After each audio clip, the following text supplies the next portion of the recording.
Welcome, friends. This is an episode I have been dying to make for a long time because today we're going to be talking with a man who, I know he's not going to appreciate me saying this, but I will say it, and I don't care what he says.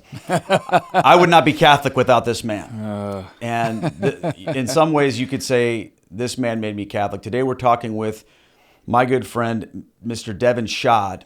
And if you've ever heard my testimony, you've heard me talk about the guy whose house I walked up to, his front door, the graphic designer who made the logo for my youth ministry. And when I walked into his house, I met this man and was just blown away by him. And he was the first Catholic that ever could explain his faith to me. And all these years later, we've remained friends, believe it or not. Barely at times. All these years. And Devin's got an incredible life, an incredible faith, an incredible family and ministry. And I'm so thankful that he's here to talk with us today. You've probably seen him around on some things, so I want to get into a little background of Devin. So Devin, you are the executive director of the Fathers of St. Joseph. This is a ministry that focuses on devotion to St. Joseph and also on fatherhood and being a good husband, all of these things. You have been a extremely popular graphic designer. You've designed so many of the Catholic books that people probably out there have read, and you've done a ton of work with that. You are an international speaker. You've traveled all over the place doing that. You've been on about everything anyone can possibly imagine, EWTN, all these different things. Man, I can't even think of all the things that you've done. You've written a ton of books, which we'll get into in a little while. And of course, lately you've become the third guy on the Catholic Gentleman podcast, which was a very popular podcast. It was a big deal for them to ask you to come on board. Yeah. And so people can see you and hear from you in lots of different ways. And I'm just thankful that you're my friend. And of course, most importantly, you are husband to Kim and dad and granddad to a whole bunch of people. So a bunch of crazy people. Yeah. They're like tribal Indians or something. Yeah. But to me, you're always going to be, you're one of my best friends in the whole world. And you will always be to me the guy who the Lord used to open my eyes to the Catholic faith. And man, I'm just so thankful that people are going to get to hear your side of the story. If they've heard my side of the story, they're probably like, oh, wait a minute. Hopefully they match up. I hope so. We'll find out. But let's just get into a little bit about your background. Where did you grow up and all that kind of stuff? Yeah, so I toggled between Chicago and Iowa. So I was born in the Great Lakes Naval Academy Hospital. And then we moved southeastern Iowa back and forth between Chicagoland off and on throughout my childhood. So spent, grade school, middle school years in Chicago. Before that in Iowa, then back to Iowa, and then I got stuck in Iowa. So I'm stuck with you in Iowa. I don't think people move to Iowa because they want to. I think they get stuck in Iowa. Yeah. But so my childhood was interesting. I mean, we can get into that if you want. But and first of all, I want to preface this by saying I respect my parents immensely, and I reverence them and honor them, and especially for the saints that they are today. I mean, the Catholic Church canonizes saints, so I'm not canonizing my parents, but my parents are incredible human beings who love the Lord tremendously, are great Catholics. But with that said, we all had our dark spots and our troubles, especially when I was growing up. We had a very volatile home. It was sometimes a little bit violent, a lot of rage, and a lot of emotional kind of eruptions, and so it wasn't stable. So I grew up in that environment where it was like living in a war zone. So I was just unsure a lot, not very stable emotionally, and that caused me all that inner pent-up rage kind of just came out, and then it caused me to dive into some really pathetic activities like thieving and stealing, pursuing women in the wrong way, vandalizing stuff, and just I really believe that during that period of my life I was possessed. I think I was actually possessed until I gave my life to Jesus Christ when I was 24 years old. Now I know you have a brother and a sister, right? Right. Are you the oldest? Yeah. Yeah, I was the project child. So I was the guinea pig, and so my mom loved me, but my mom also didn't know how to handle me. I was a wild card. I had a lot of energy, as most young boys do. I was very disobedient. And so her and I had this massive, massive tension.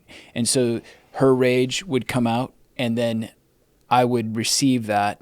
And then that created that volatile environment. My dad traveled a lot, so he was rarely home to even witness it.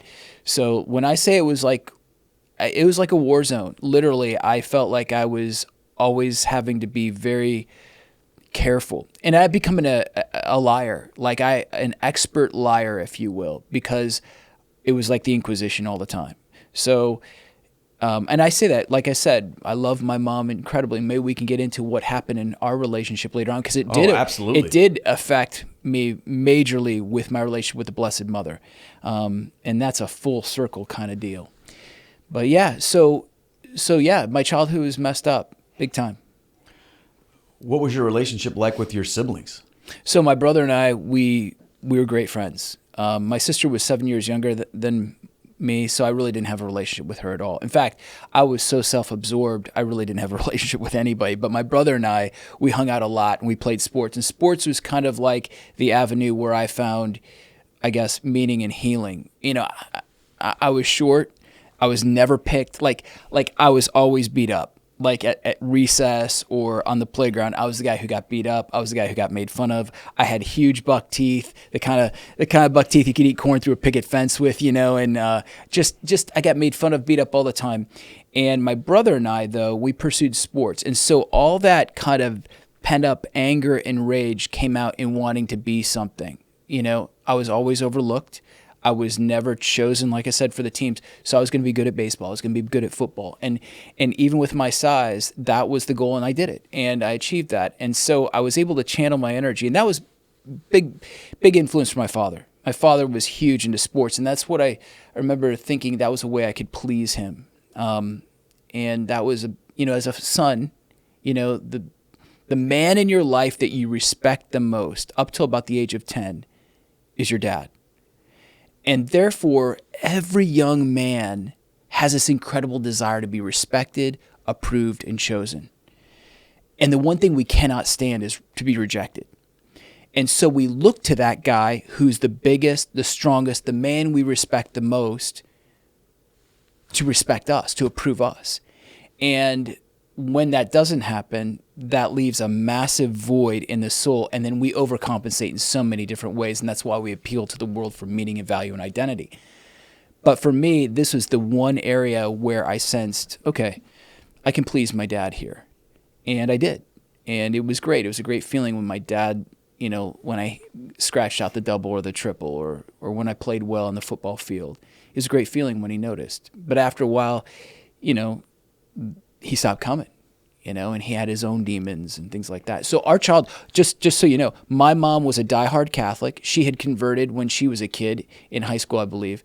And then my dad was not a Catholic. In fact, he didn't even practice. He was nothing, really. And he had his own lifestyle going on. And I won't get into that too much, but he had his demons. So my mom tried to keep us Catholic. She enroll us in CCD, which was a joke. I remember going to my first Holy Communion, literally the night I was going for the confession for my first Holy Communion, asking her, is that guy who wears the black robe God? Like, I was so out of it. I didn't have a clue. Religion was just not important. In fact, this is part of the issue. Because I grew up in a home where there was emotional distress, instability, a lot of rage, so when my mom is trying to condition me to follow, I didn't even know who Jesus was, but to at least just be Catholic, I saw his hypocrisy. I was like, why would I want to align myself with this God that you represent when our relationship was dysfunctional? And so that set me on a trajectory of just living for myself in hellish ways. So in high school, you're exposed to the Catholic faith, but it's not at all drawing you in because you're filtering that through the lens of what's going on in your home. And you're not having an experience of your faith apart from your family life. It's all through that lens, which I'm sure that a lot of people can relate to that.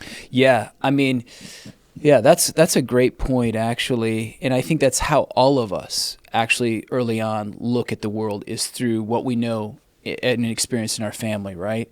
But no, I was kicked out of my confirmation class. After confirmation, I was removed from the post-confirmation class. Like, I didn't have a clue what was going on. So there were two events when I was a kid that were very pivotal in my life. The first was, especially with the tension between my mom and I in our relationship. The first was on Memorial Day. I think I was 8 years old. We lived on a very busy road, a 4-lane kind of like highway at the time, and we were not to cross the street. And I was playing baseball with my brother and his friend, and I crossed the street a number of times that morning, chasing after the ball and everything. And they had gone inside. I just hit it across the street, and I decided to cross the street. I looked both ways, but I didn't see this drunk driver coming. He was clipping along maybe 45, 50 miles an hour, and he ran me down. And he hit me so hard, like I said, that my jean jacket was imprinted in the car. And the doctors, everybody, the police officers were like, how did you live through that kind of thing? But he punted me about, I'd say 15, 20 feet off. And when I woke up, it was kind of this surreal experience, because the car had turned into the road, just, the next road. And the woman who's in the passenger seat was yelling at the driver, saying, I told you never to drive like this. I told you. Mm. And then I could tell she was going to start coming toward me. So I didn't realize how badly I was injured. And I was like, I just got to get back in my backyard, because I'm going to get in trouble with my mom. And so I climbed over the fence, got over the fence, got in my yard, and she came up to the other side of the fence. She goes, you need to get back over here now. And so I didn't know what to do. So I climbed back over the fence. And that's when I looked down and I noticed that my bone had pierced my leg. It broke my leg. So then next thing I knew, when I woke, my dad, I could see the sky. I heard this heavy breathing, and it was my dad running all the way along the front of the road with me in his arms, thinking I was probably dead. And so when we got to the hospital, I was in the hospital. I was 8 years old, I think 7. And my mom was there. It was kind of dark in the hospital room. I can't remember if it was night or not. And I thought I was just going to get really chewed out. And I remember my mom said, Devin, God has a great plan for you. And I was like, amidst all the tension in our relationship and all the pain and the anger, those words sounded so different. And looking back, that was a prophecy. Her words were prophetic. And it was very powerful. But yet I didn't know who God is or was. I didn't understand any of that, okay? But yet something, it hit me. And that little seed would take 2 decades for it to come out, to grow.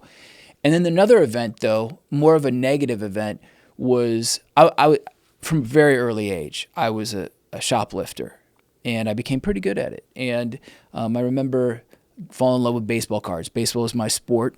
And my brother, he had earned money from some kind of paper route job. I wasn't going to work, I was going to just shoplift. And so we went to Alton drugstore, and I just packed a whole bunch of baseball cards. When they sold the packs of the bubblegum, packed them in my pants and walked right out that front door. And there I am in the middle of my living room counting out my baseball cards, stacked out. My parents were like, where did you get all those cards? And I'm like, I don't know, with my money. And they're like, what money? And I was like, well, and so my mom was like, first, I got in trouble, but then she's like, you're going to return all of those and you're going to tell the store owner what you did. So I got my bike, drove to the store, and I didn't know what I was doing. I was an idiot. And instead of going to the regular store owner, I went into the liquor department. And I went to the liquor department manager who, he's a liquor department manager, right? He's pretty salted. He's seasoned, and he sees this little kid come in with these baseball cards. And I'm like, sir, I stole your baseball cards. And he's like, all right, put them on the counter. And so I did it. And so I went home, and my mom was waiting for me at the door, and so did you go to Alton Drugs? Yeah. Did you return the cards? Yeah. No, you didn't. Oh, she must have called. She called the manager and said, I never saw him. And so corporal punishment, man, that was my lifestyle. And so that right there was like, it doesn't pay off to do the right thing. doesn't pay off to do the right thing. So I just kind of, at that early age already, I was just doing a nosedive. And so I was constantly in trouble, constantly doing things. And that thieving built up to where it became a real deal when I was in college, a real deal. Like after I graduated high school, it became a way of life severely.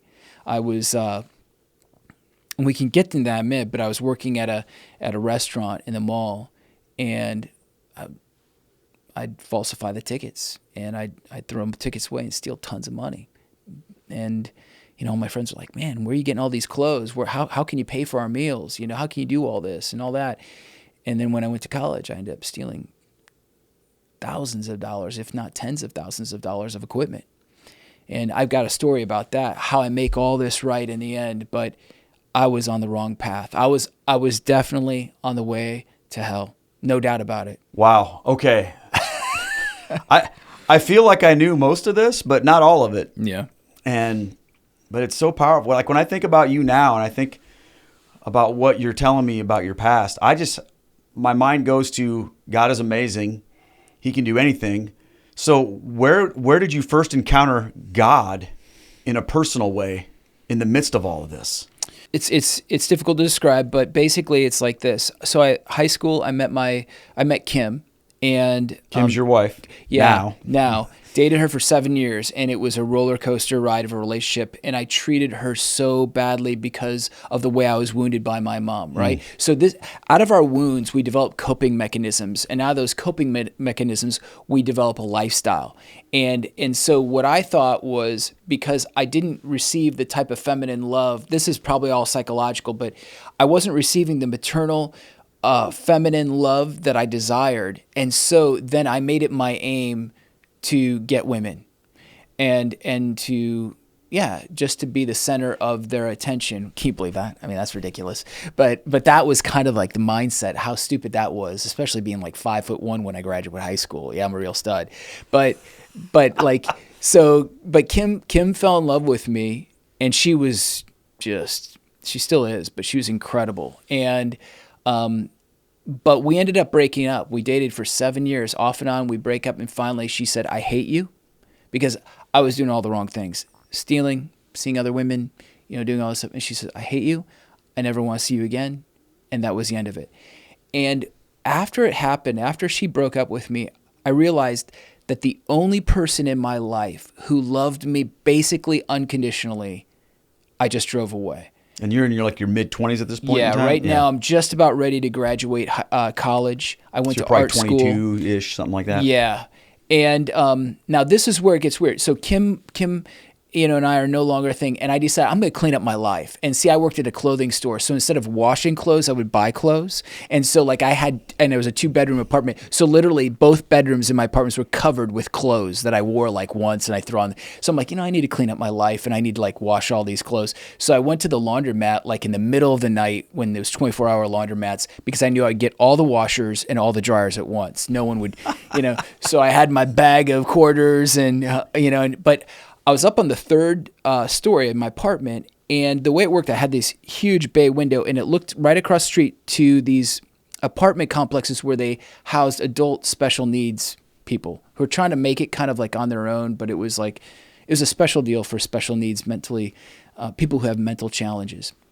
This guy across the street, he's looking in my window, and so I take my 2 bags at a time, hefty trash bags of clothes, down 3 flights of stairs. There's the windows and the hallways, or the stairwells. He's looking at me the whole way out. It's middle of winter. I get out to my car. He's staring at me as I put these bags in the car. 7 trips, 14 bags. He's doing it the whole time, staring at me.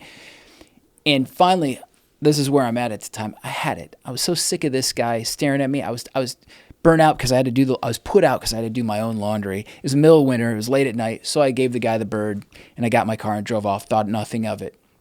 And that was kind of my lifestyle. Who cares, And 4 months later, I think, 3 months later, it was spring, beautiful spring day. And I was at a massive low point. I was contemplating suicide because I didn't have anybody in my life. Kim was gone. I knew I was never getting her back. I just had no reason really to live. I was doing great in art school. In fact, I was at the top of my class, and, a lot of promising kind of a promising future there, but I just didn't want to live. And I was walking out to my car to go to work. Beautiful spring day. I'll never forget.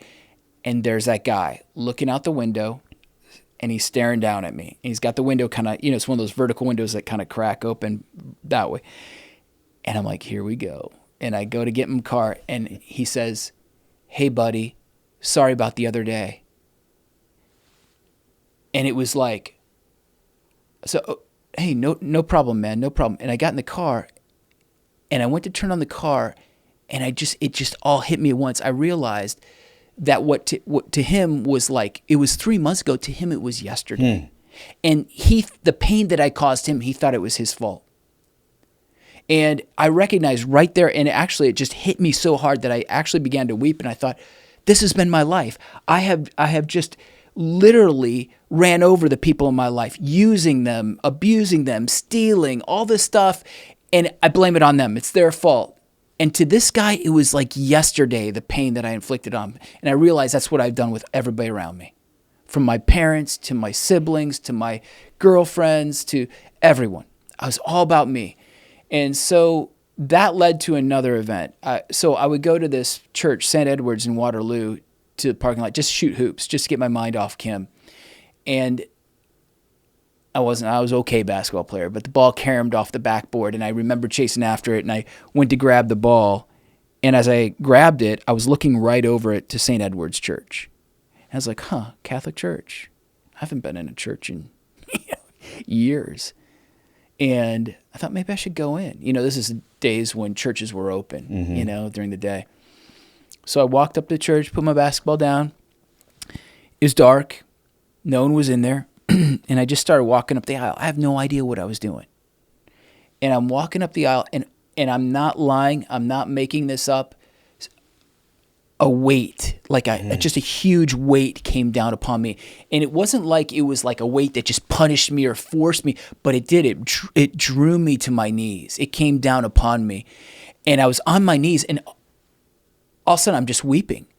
And I remember saying things that I didn't even know where they were coming from. I was like, God, I know you're real. I know you're out there. If you are real, help me. And this was before Jesus, You Take the Wheel song came out. But I was like, look, I've driven this car into the ditch, and I'm spinning my wheels. I've screwed up this life so badly. It's basically hopeless.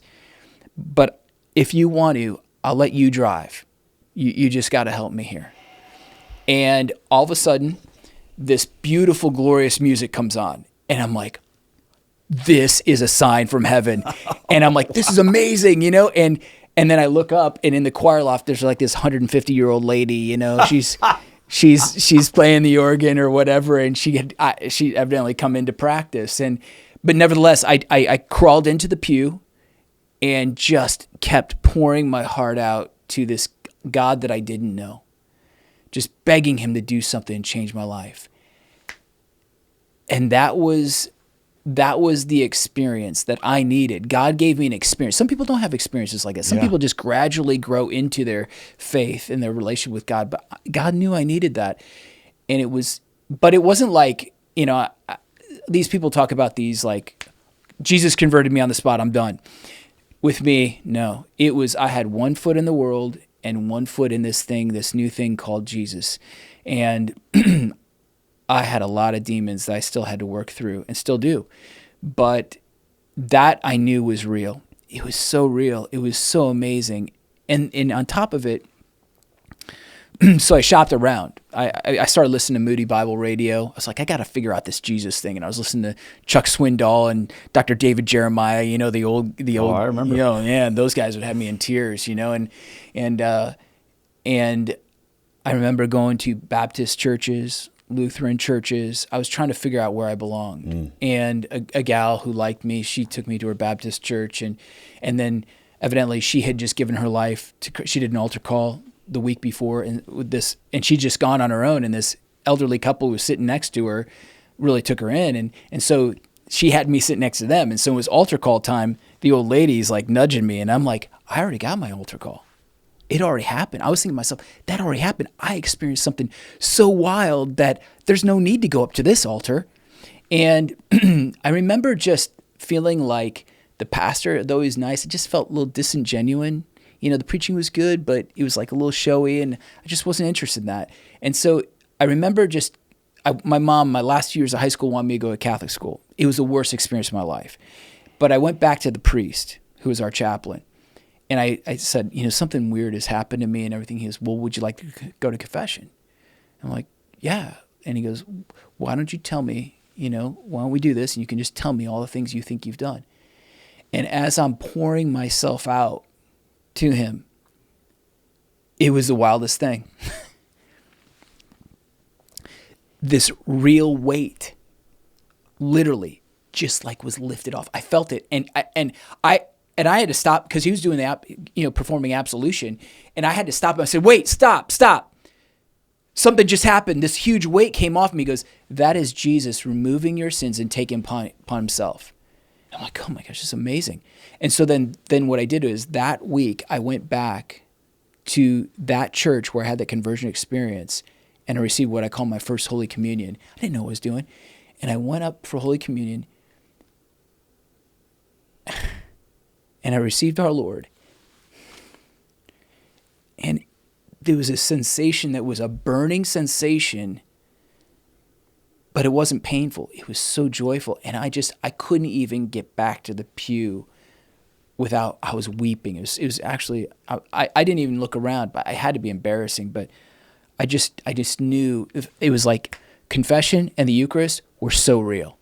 Like those were supernatural events in my life. The supernatural quality of what was happening and occurring in those sacraments, I felt in my body and my soul, and changed me forever. And at this point in time, you're not really catechized. No. You don't really understand what's going on. And what struck me about what you said was when you encountered that experience in the parking lot with the basketball, you felt weight. Yeah. But then when you went to receive absolution, the weight was lifted. Yeah. It was amazing. Wow. And then get this, how it plays out. So Kim, she hears that I'm going to move back to my parents' house a couple hours away. I'm leaving the town where we go to college at. And so she decides to call me and says, I'd like to get together one more time just so we can have closure, basically. Just so that I don't hate your guts, basically, I'm like, oh, great. But in the back of my head, I'm like, oh, man, maybe we could get back together. God, please, And so we go out this date, and it was great. We had a good time. The conversation was excellent. And I'm taking her home, and she goes to get out of the car, and I'm thinking, this is it. There's no hint or anything. And she just says, goes to get out of the car, and then she stops, and she says, you're different. What happened? I said, I gave my life to Jesus Christ. And she said, I want that too. So she leaves, she gets out of the car, she goes in her apartment. I'm like, okay, thank you, Jesus. I mean, I just said, you changed my life, and she walked away, and I didn't hear from her for like another month and a half. And then she called me and said, I think we need to, start seeing each other again. That's amazing. Yeah. So long story short there, that woman became my wife. It was interesting too. During that time, I was so frustrated because my mom was praying rosary after rosary that I'd become a priest. And I was like, you have got to stop praying that I'll be a priest. I don't want to be a priest, And I remember praying though at the time, Lord, if you won't give me Kim, just give me someone I will love more than her. And he did. He gave me a new Kim. She was amazing. And she still is. She's incredible. Like, she's become this incredible woman. She is the one person who actually really believes in me. It's amazing. She really believes in me. So, yeah. Dude, I'm blown away.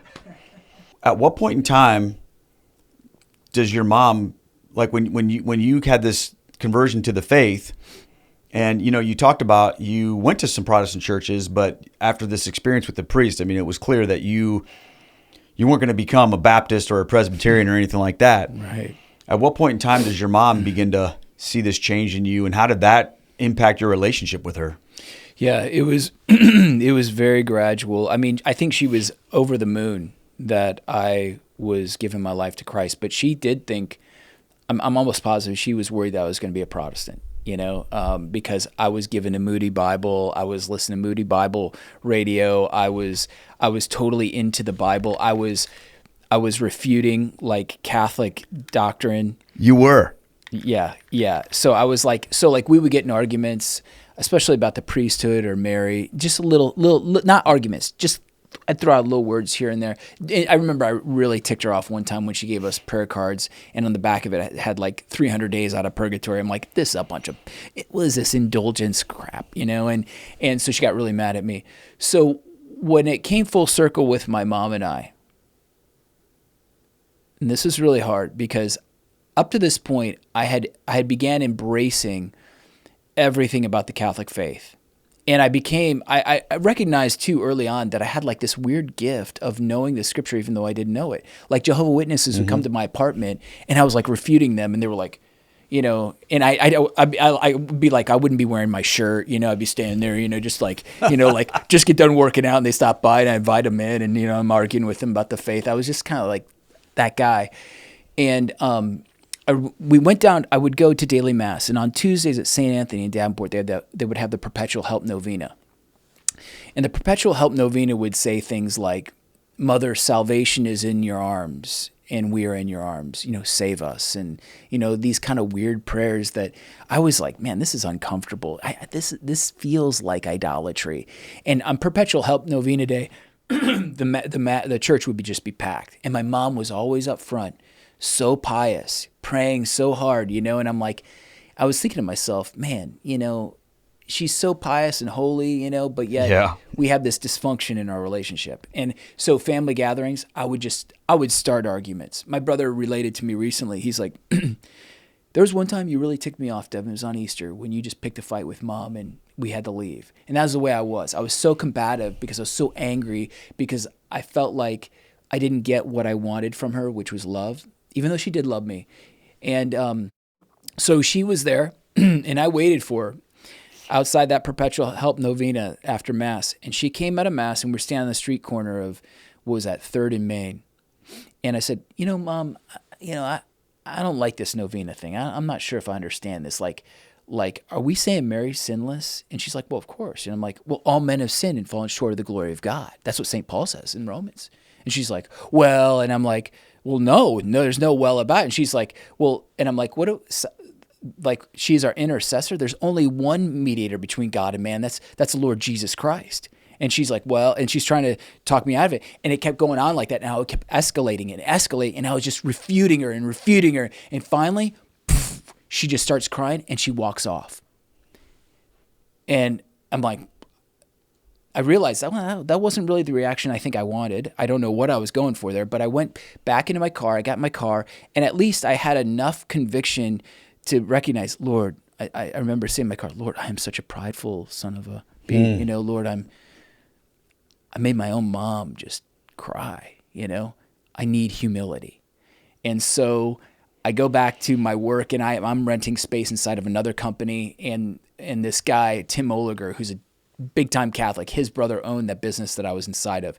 And Tim was as innocent as innocent. He had Hunter's disease, and so he's like a little kid in a grown man's body. And he comes by my office, he's like, Devin, you okay? And I'm like, well, I knew I could trust him. I'm like, Tim, I'm not okay. I'm a big jerk. I just made my mom cry, and I'm just such an ass. And then also just, I said, hey, you and your mom and Mickey was like a second mom to me. His mom, Mickey, she took me under her wing. And I said, you and your mom, you guys did that total consecration to Jesus through Mary, St. Louis de Montfort, right? And he's like, yeah, Mom did it in 84. And I said, maybe I should do that. And I was just kind of being flippant. And so Tim comes the next day with his mom's total consecration book, St. Louis de Montfort. And I thought St. Louis de Montfort was a heretic. I mean, that guy said some crazy things, right? And so he gives me the book. I open up, and there's his mom's schedule from 1984. September 4th was the first day. She had it September 4th, September 5th, day 1, day 2, all the way until the consecration day. So I said, okay. And Tim says, you're going to do it? And I'm like, yeah, I'll do it. I'll start on September 4th. This was like in June. And I was like, so I didn't lie to him. I was like, I'll probably forget by then and I won't do it. because I didn't want to do it by then. Second day after, I'm feeling better about things. So in the meantime, I pop out my back really bad lifting weights, and I can hardly breathe. I think I popped out a rib or something. And my wife's like, you need to go to a chiropractor. I'm like, chiropractors are swindlers. I don't believe that now, but I'm like, the charlatans, I'm not going. Well, just go to Andy. Andy was a friend of ours who's at Palmer in clinic. He'll get you adjusted. So I go down there. They run me through the whole x-ray process, all that. He adjusts me. I'm great. A couple days later, he calls my house from Palmer, the chiropractic school, says to my wife, we need to see Devin in here immediately. And my wife's like, what's wrong? He's like, I can't tell you. Andy was an idiot. Now my wife's all worried. So then my wife calls me at work and says, Andy called and says, you got to see him immediately. And I don't know what's going on, but it sounds scary. So I'm like, Andy. So then I go down to Palmer, and the head doctor is in the room where I'm supposed to meet Andy. And they have my x-rays up on the wall. And he says, I need to talk. Dr. Spine says, I need to talk to you about something very serious. And I'm like, okay. The x-ray showed that my esophagus and trachea were pushed over to the right quite a bit, indicating there was a large mass of tissue that they couldn't pick up on the x-ray. Said you probably should go in for some kind of ultrasound to see what's there. Sure enough, there was a large mass. Then I went in for a biopsy, and sure enough, it was cancer. And here I am at 30 years old, cancer. And I'm like, this is it. I'm going to die at 30. And I have 3 kids, and we can get into Anna Marie in a minute, but I have 3 kids that are under the age of 3. I have cancer. And so they scheduled the surgery September 4th. And so here it is. I'm going to start this consecration. Now I'm going to do it. So I'm starting this consecration on September 4th, the day of my surgery. I get through the whole consecration. Nothing has happened. No big lights go off. I'm not like day 20, 21, 22 of that consecration were by far the hardest. St. Louis de Montfort's Reflections. I was like, God, if this is heresy, please don't condemn me. I'm doing this as an act of faith. Just please receive me. And I remember just okay, I'll do it. Blessed Mother, if I'm doing something wrong, you better let me know, And I get through it. Nothing happened, right? Finally, I go to confession. I had postponed my confession. You're supposed to receive Holy Communion, offer that, confession, and then some kind of offering as a testimony to Our Lady that you're entrusting yourself to her. Well, I had to go to confession a little bit later, and I ended up going to confession later that night with the CCD kids I was teaching. And I got home, and my wife and I were sitting up talking close to midnight. We get a phone call, and this lady who lived around the corner, deeply Catholic family, she's freaking out. She's sobbing. She's like, something bad's coming your way, something bad. And I'm like, what are you talking about? She said, Gerard, who was in my youth group, who wasn't really very faithful, he had saw a white lady in the front of my lawn. He couldn't see her face, and there were these black like birds that were trying to touch our house, but they couldn't because of her. And I'm like, so I go out in front of my house.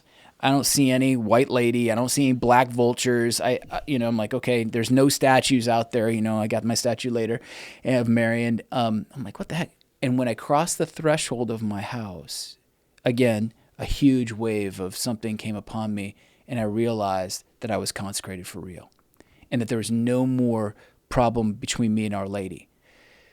Well, what happened was the cancer in the neck was removed on September 4th. Mary is the neck of the body.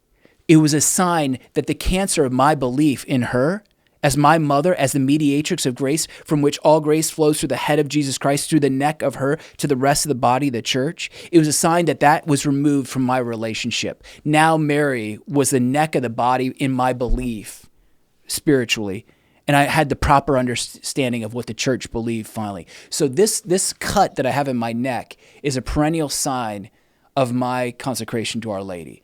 Okay? But now here's where it gets good, man. I think it's already pretty good. So I've forgiven my mom, and this is from the bottom of my heart, I'm praying for her every day. I just love her, and our relationship is really growing. And I'm going to her for advice, which was unthinkable. Like I'm asked, I meet with my mom and dad, talk to them about things, and she's a supporter of the ministry, and she's praying. And I was listening to Dr. Bob Schutz, and he says, forgiveness, you actually have to tell the other person, if you want the ultimate forgiveness, you have to tell the other person what they've done to you and then release them. And I'm like, I can never do that to her. I would hurt her too badly. And I'm like, I don't want to hurt my mom anymore. You know, I already hurt her so much during my childhood. I was such a jerk. I did terrible things.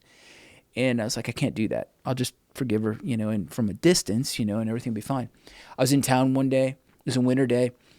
And I'm like, the Lord just put on my heart. And I drove over to their house. And it just happened. Everybody else had left. And my dad never sits on the couch next to me. He sits right next to me. And my mom's sitting over there. And I just said, Mom, I come in peace. And she goes, uh-oh. And I'm like, well, I honestly, I come in peace. And I said, I don't want to rehash any details of the past, not one. But you did this. I said, but I released you and I forgave you years ago. And I want you to know I love you. And my mom, she's so great.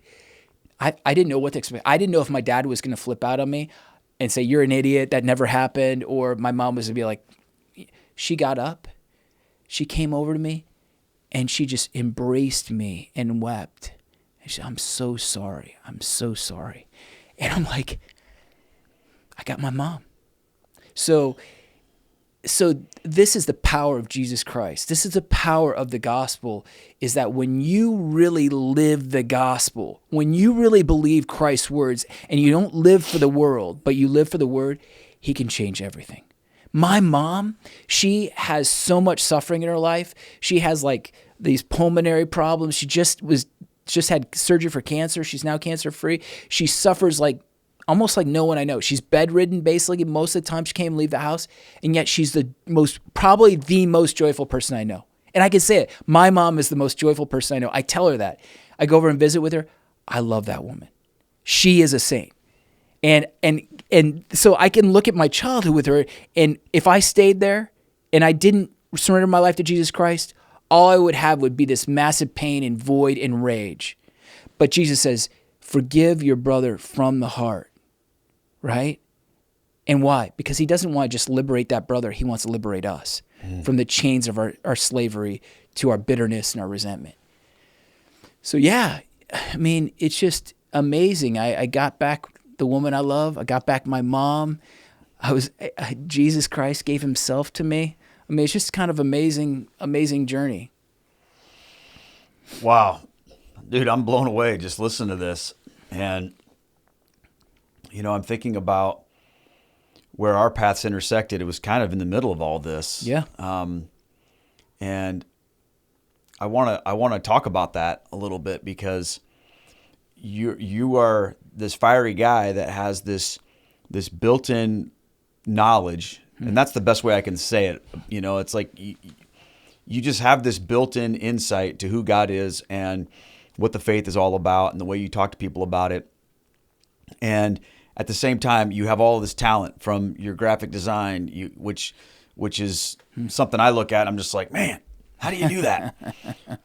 Right. But when we met, you know, I encountered you, and you had this way of explaining the faith that just totally knocked me off course, because we have kind of a lot of similarities in our personality. You know, I was a short guy too that was trying to make up for feeling like a loser all the time. Yeah. And I channeled that into my ministry. Yeah. But that pride, oh, I know. It can kill us. Yeah, it does kill us. And I mean, you were there in my life when my pride led to a lot of problems. But before all of that, when we met, I remember just thinking, there's something about this guy that, even though he comes from a different universe in terms of the faith, there was something about just you and your faith that impacted me in such a powerful way. I didn't really know what to do with it, because I'd never met anybody like you before. Yeah. And I don't know. I'd love to talk about that for a minute. Yeah, let's talk about that. That people will think that's interesting, especially people who follow my ministry. So I have these notes here because I don't want to make sure because we can talk like anything. for 5 hours. We can do that. But when we first met that first night, and you were showing me I would love to tell that story, the graphics actually, from my side. Well, I would love for you to do that, because I think most people that are familiar with my ministry have heard it from my side. But yeah, great story. I had called you to design this logo for our youth ministry, Pine Street High. You know, and why don't you just kind of take it from there? Yeah. Well, first of all, I have to say that the reason probably why the faith and just my knowledge of it It wasn't because of me. And I really mean that. Like, after I'd given my life to Jesus Christ, I moved back home. This was before Kim and I really got back together. My brother went to India. And at that time, I was sleeping on the floor because like there was no room in the house. And I was waiting to get my own apartment and stuff. And I remember, I can sleep on a bed. So I was sleeping on my brother's bed. I just decided to take a nap in the middle of the day. And I fell asleep. But this was wild. And I'm not joking around about this. It was like I was awake but asleep. All these rays of light were coming down upon me, kind of like Star Wars, like the opening scene of the old Star Wars movies. All these rays of light were like coming upon me. And I remember sitting up, like half awake, half asleep, and I called out, "It's the Holy Spirit!" And I knew it was the Holy Spirit. And so like after that, something really changed. I would go to Mass, and when the priest was reading the reading, I would know the reading before he said it. Like I actually sort of like felt like I understood it. And it was like all this infused grace was taking place. So then I meet you. Okay. So I know you say it's 1997. I say it's 1996 because I just started working at Bawden's, and you called Rick Reed, and you were looking for somebody. I called some woman first. Yeah, it's Rick's wife. Okay. Ad group. Or ad design. So yeah, it was 96 or 97 because I know it was my anniversary. I don't know if it was 1 year or 2 years. I get that mixed up sometimes. It was your first year anniversary, so maybe it was 97. But it was your first year anniversary. But anyway, you called me at my place of work, the ad agency, and said, "Hey, I hear you do logos. Can we get together?" And yeah. So it wasn't that first night I didn't have a logo for you. That first night I was showing you my portfolio. So you come into my house, and like you say, you saw all the religious paraphernalia, the statues, the pictures, all that.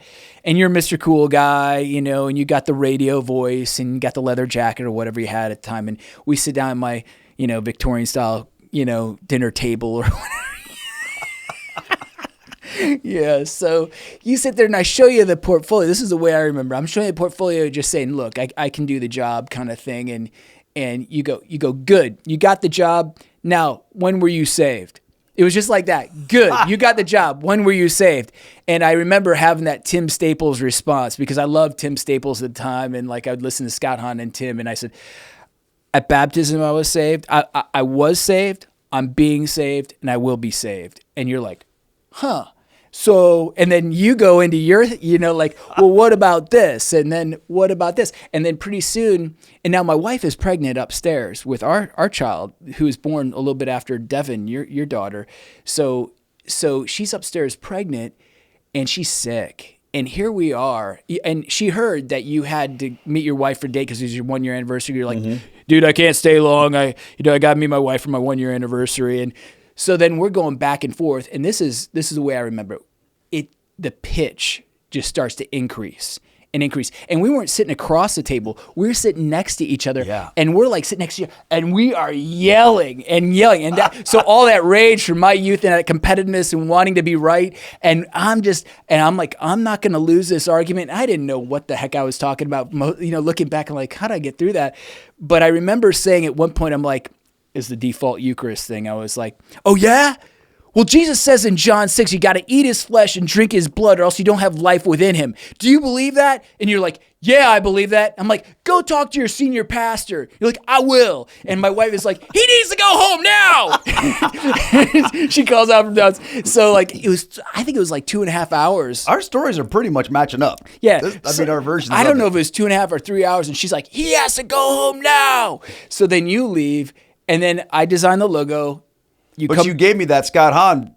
Don't forget about that. That was after that. No, that was that night. Oh, was it that night? I remember going home, and my wife was like, "Oh, you went to go run a movie for our anniversary?" Yeah, Scott Hahn. Yeah, oh, man. But so you leave, and then I designed the logo. You come back, and you look at the logos, and it's typical. It's like the first one. You look at the logo, yeah, I like that one. "Oh, by the way, we don't believe that." About the Eucharist. It's just like, we don't believe that. So that was the beginning, like, oh, he's humble. Like, oh, he admitted that they don't believe that, and then we argued some more. But that was kind of like our relationship. We would yell, we would argue, and I made so many mistakes. Like, so what are the mistakes in evangelization? You have to be right. You can't admit you're wrong on anything, because that would be giving too much ground to the other person. The other one is, this person's a trophy. I got to convert this person. He's a trophy that if I get him, he look at what I did. I converted this guy. The other one is misrepresenting the God that you are talking about, by being belligerent, angry, rude, demeaning, all those things. What I realized over time with you and with others is that evangelization, I don't have the fullness of the truth. You don't have the fullness of the truth. The church does, but we're still trying to submit to that. We're still trying to learn that. And so, we might be on different parts of that triangular ascent, and we're moving toward that pinnacle of truth. And if we can learn to walk that together, that took me a long time. And it was when I had cancer. Do you remember I called you when I had cancer? And I was like, you know what? I'm going to die, and you better get your act together and become Catholic, because I've talked to you about this, and, I seriously thought I was going to die, and I was like, I was wasting my time. Like, you better convert.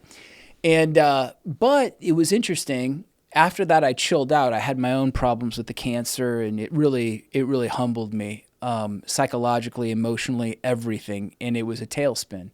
I mean, at that time, cancer,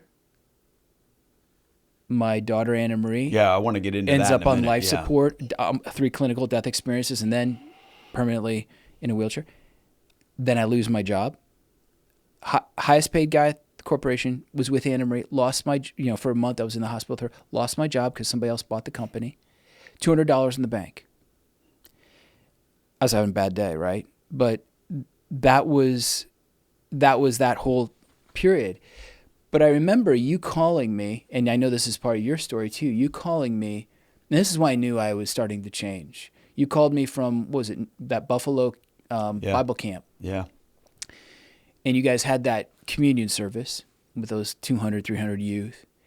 And you called me and you said, I think I want to become Catholic. I believe in the Eucharist. And I remember just being like, Keith, the Lord, he'll call you when you're ready. It's your journey, it's in his time. And at least that's kind of how I remember it. And we kind of, we hung up, and you were so sincere. And that's what I really loved about you is like, we would get in these arguments and debates, but you always ended up being very sincere. My favorite one though, is when we were in Medjugorje, and we're walking back from the pizza place, late at night with Greg. Now, you say I was a big part of your conversion. Greg is another wing of this whole story. Yeah, Greg is amazing. Well, if we're lucky, I can get Greg in here someday. Yeah, too, he'll never do it, but he's a great guy. I love Greg. But Greg, you and I were walking back from the pizza joint late at night. We're in Bosnia. We don't speak their language at all. They barely speak ours. And you and I get in a huge argument about the Eucharist. And I'm like, all of the church fathers are unanimous in this belief, blah, blah, blah. And you're like, oh yeah, well there's these 2 guys. And there were some obscure guys who spoke against the Eucharist. I'm like, you're going to base your entire faith on the Eucharist on these 2 heretics? I was like, that's ridiculous. And then that was it. We were like face to face, yelling at each other, That wasn't the first time. And then the police officers, the Bosnian police, are like coming over, and they're about ready to arrest us. And we're like, friends, they're like, pension now, meaning hotel now, you go. And so we got out of that one. I love, you went back there to Medjugorje with Greg, and you went to that exact street corner. You had the picture of Mary. You texted me. You said, "You win." Yeah, my second. That was after I became Catholic. I remember we were walking back, and we had gone to Patrick and Nancy's, which is important to us both. And walking back, and Nancy had given me that picture of the Blessed Mother, and Greg was the one who goes, "Hey, do you know where we are?" And I said, "No." And he's like, "This is the corner where you guys almost got, thrown in jail or whatever." Wow. And I was like, "Oh my gosh, I need to show Devin. I need to take Devin." So you win. That was a great text. Oh man. But man, I mean, we went through so much together. We did. And it wasn't just, in arguing apologetics in the faith. I mean, we had personal stuff we went through together too. And I think that was the bigger change. When I let go of those mistakes, wanting to be right, wanting the trophy, misrepresenting the God that I was representing, and just said, I'm searching for the truth too. And I remember calling you sometimes going, man, like asking you questions about the Catholic faith, like what's the Protestant view on this? And and it was in that time when I let go. I actually started seeing you for a person rather than someone I debate with. And I loved it. We became great friends, although we went our different paths for quite a while, but I always believed in you. And I mean, you're with Stewardship now, and I love being the advocate for you because for that. of you. And it's just so awesome to look back at our lives, but we really became great friends through the process. And that's what I would say to anybody who is evangelizing is forge the friendship, because you will become better Christians or Catholic Christians or whatever you want to call it, even if nobody converts or whatever, because just by sparring, my game was upped 1,000% by debating with you and arguing with you, because every time you would one-up me, I would go back to the scriptures. I would go back to the church fathers. I would go back to Catholic answers, and I'd be trying to find, what's the answer to this, and then I'm learning all of this stuff. But then I realized what I can really learn is the walk. And I remember just, your journey and some of your crises and just learning how you walked that. That was so impressive to me, and how you made it through a lot of that. And I was like, I could learn from that big time.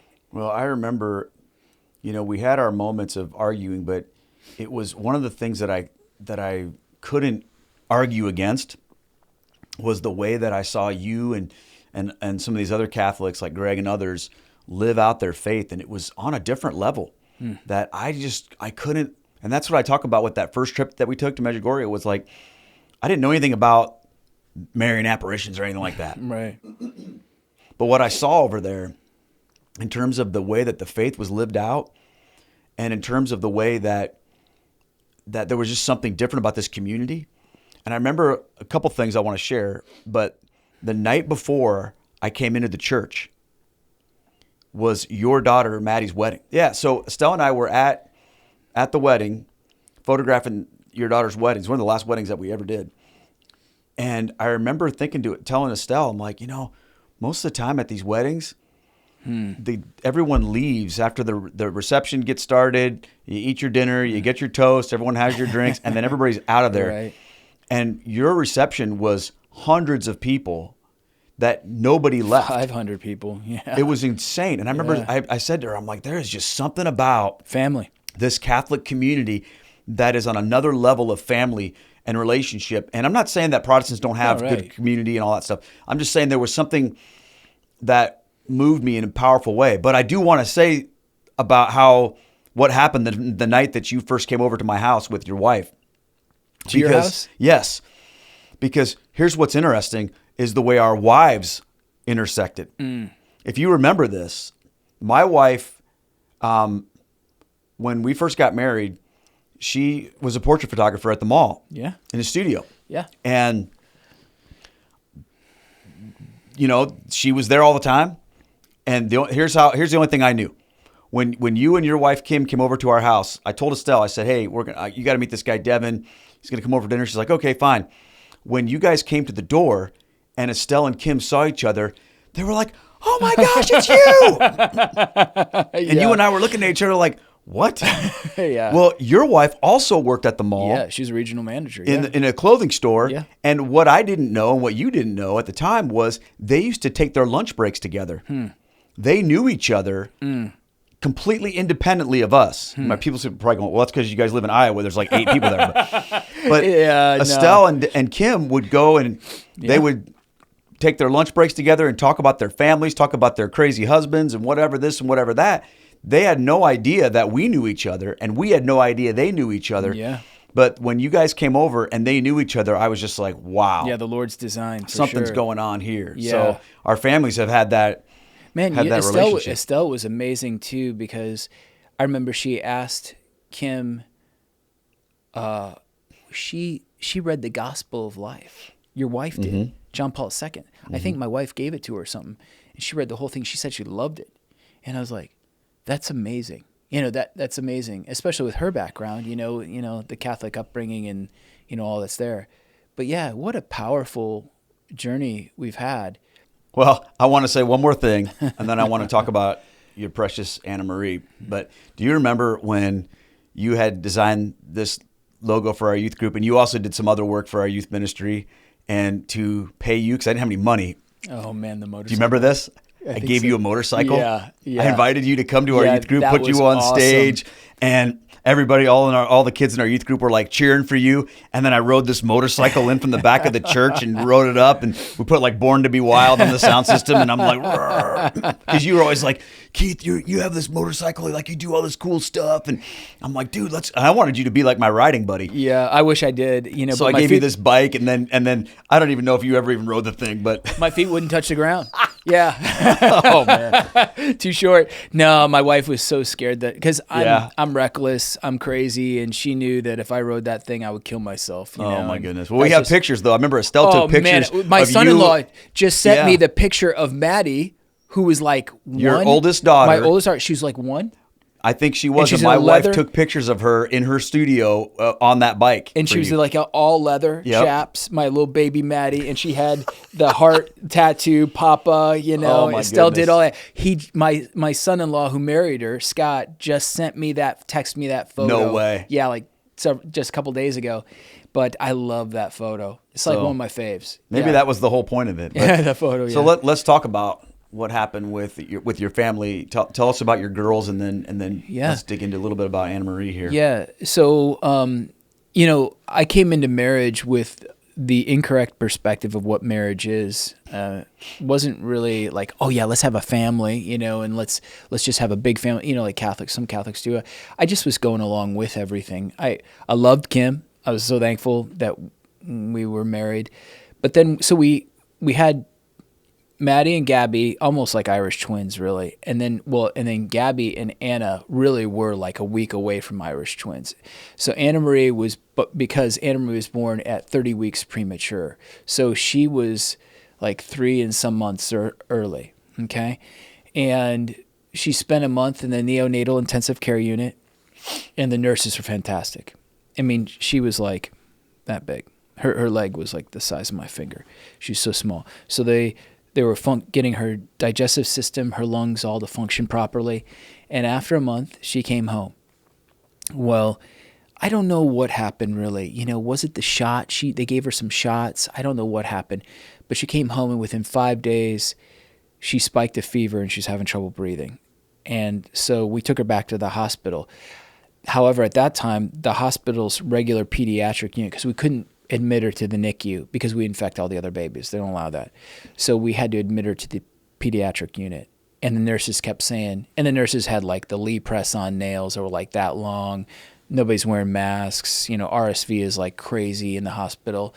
And we don't know any better. This is our 3rd child in 3 years, and we don't know anything about this stuff. And the nurses are like, we've never seen a baby this small before. That's a huge red flag, And so our family became very sick.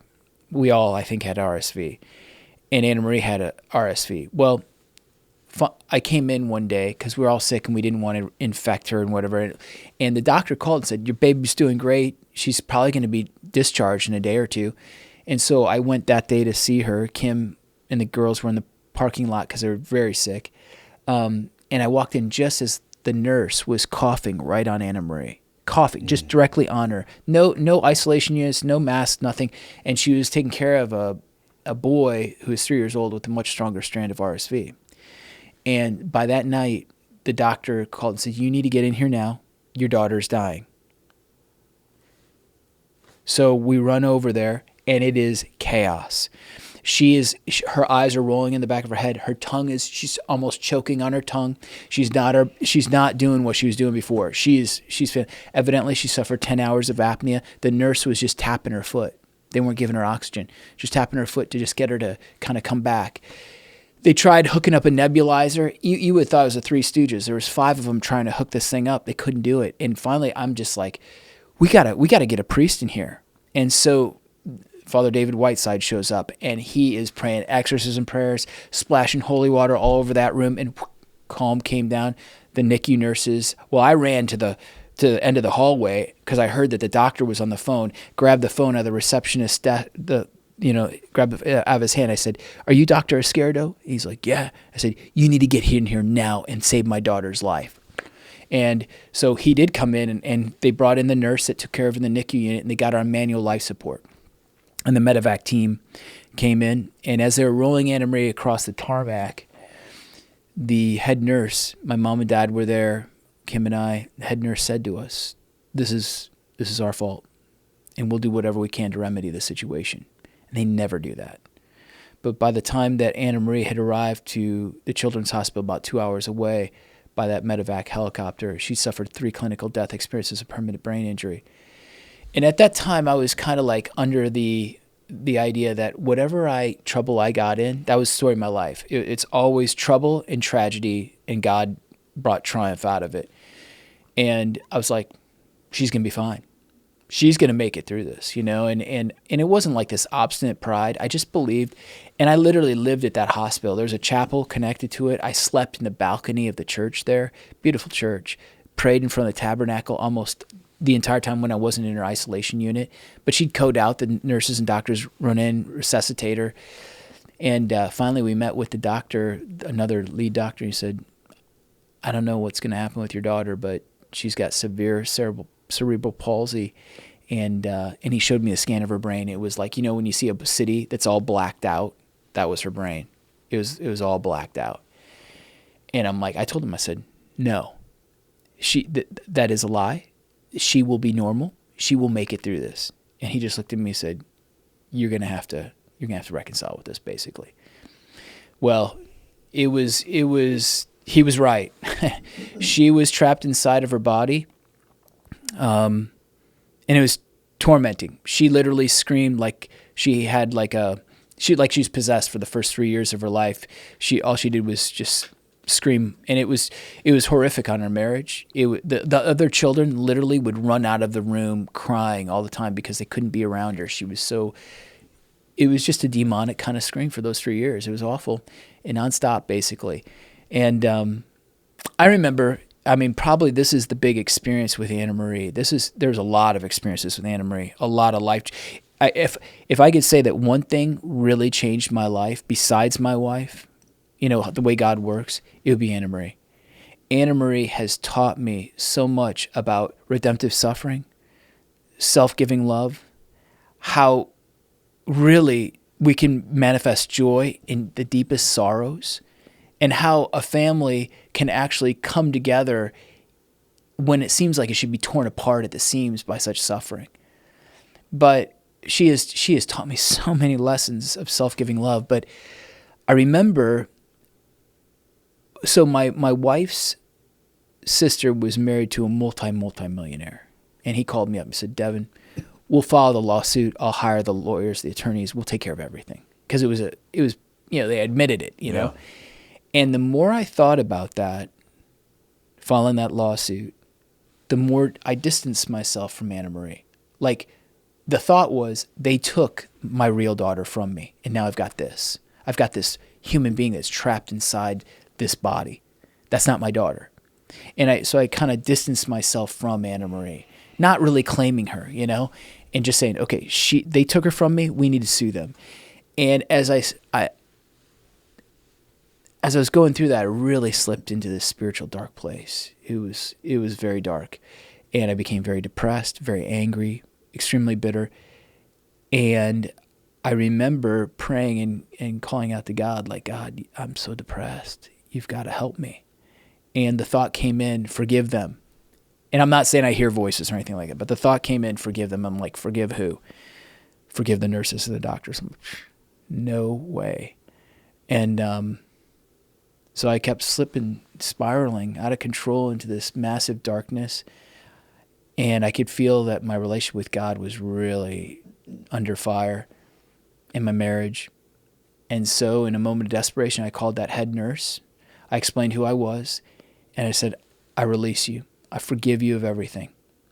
And it's very interesting because, like, this has become a mode of my life. Like, this idea of calling people and forgiving or asking for forgiveness. When I did that, it was after that, and it was gradual, but I began accepting Anna Marie as the daughter that God actually wanted me to have. And that's probably hard for Anna Marie to be. That's the person God wanted her to be? She's trapped in a wheelchair. She has the functionality of I mean, she basically can't do anything for herself. She can't feed herself. She can't drink. Like, we hold her water, you know, we change her, we bathe her, we change her diapers, everything, you know, and but yeah, because like Christ's crucifixion is the greatest scandal ever. It's like, that is the worst thing that could have ever happened to a human being, really, what he went through. And it was utter catastrophe for his ministry. But he's resurrected with his wounds. The wounds are the glory, because he defeats the sin and death. And he says, I can prove it. I've been there. I made it through the war. And that's Anna Marie. Anna Marie has all these wounds. And when she gets to heaven, she's going to shine in glory. And we're all going to be like, oh, you know, like, you saved my soul, Anna Marie. You saved my marriage, Anna Marie, even though it seemed like it was falling apart because of you. Even though I thought I was falling apart because of you, you made me, or you forged me into the man that I am today. Because you taught me how to serve. You taught me how to sacrifice. You taught me how to humble myself. I remember hearing some Catholic podcaster saying, no man should ever change a diaper. You know, all this stuff. You know, that's beneath him. You know, it's a woman's job. BS. Because you know what? Christ washed dirt off of the apostles' feet. And that dirt, walking those streets, sure enough, there's feces on the bottom of those feet. And all that is a symbol of sin. And whenever you change the diaper of someone else, what you're doing is a symbol of washing the sin away. It's a cleansing moment, right? Every time I change Anna Marie's diaper, it's a reminder that Christ has done that for me. Anna Marie is amazing. Now, are there times where I just want to pull my hair out with her? Absolutely. She's been possessed by demons. She's just been belligerent. She's had so many problems. The kid is a victim soul. And yet I look at my other daughters, you know,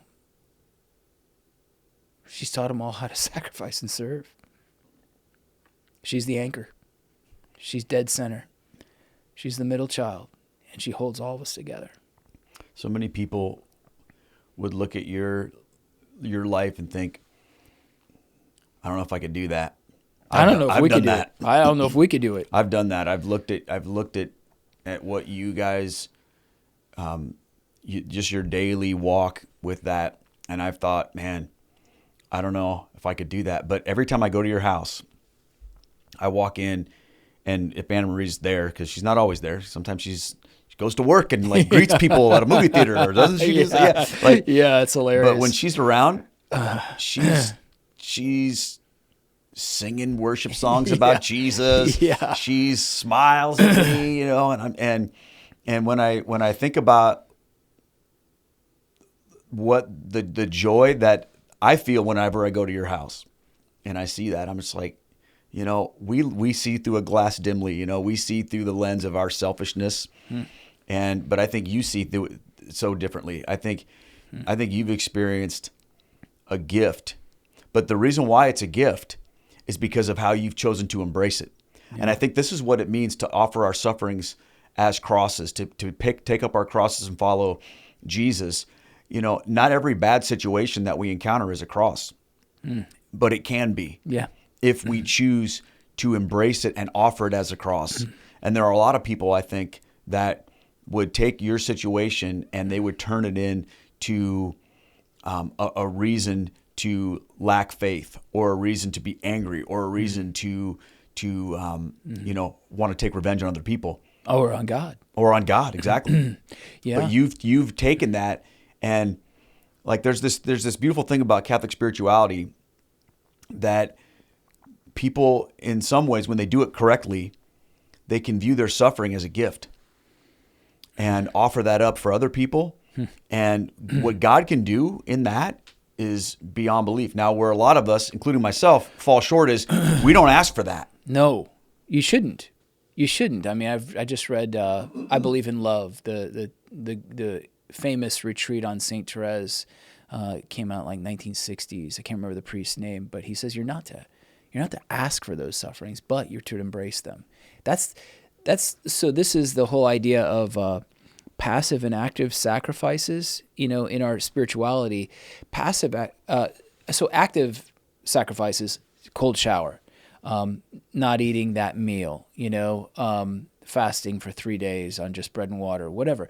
Those are active sacrifices. I choose the duration. I choose the intensity. I choose, all the factors combined in that. But it's like a light switch. I can turn it off when I want not. So I'm in control.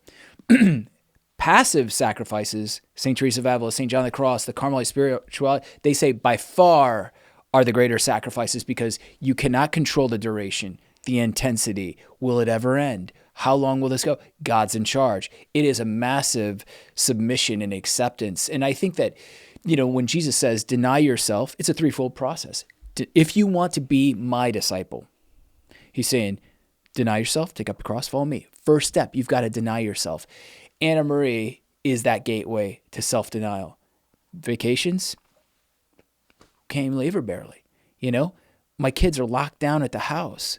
My wife, I remember months ago, social media, I get fed up with it, but she came across she doesn't do social media now, but she came across Mrs. Universe, Mrs. America, I think, Mrs. America. And she's like, she's had babies, she's got kids, she milks cows, she, makes sourdough bread, she runs 6 miles a day. And my wife comes across, somebody sent her this, and my wife, we're having date night, and my wife is talking about this one, and all of a sudden she just starts crying. And she's like, but I'm broken, I'm trapped. I can't do that because of our situation. And I'm like, yeah, you really are. And it's like, there are no words of consolation. You could say, well, you're putting money in the bank for your reward in heaven. You don't say that. You're right. This is the cross, but you have denied Kim, you have denied yourself.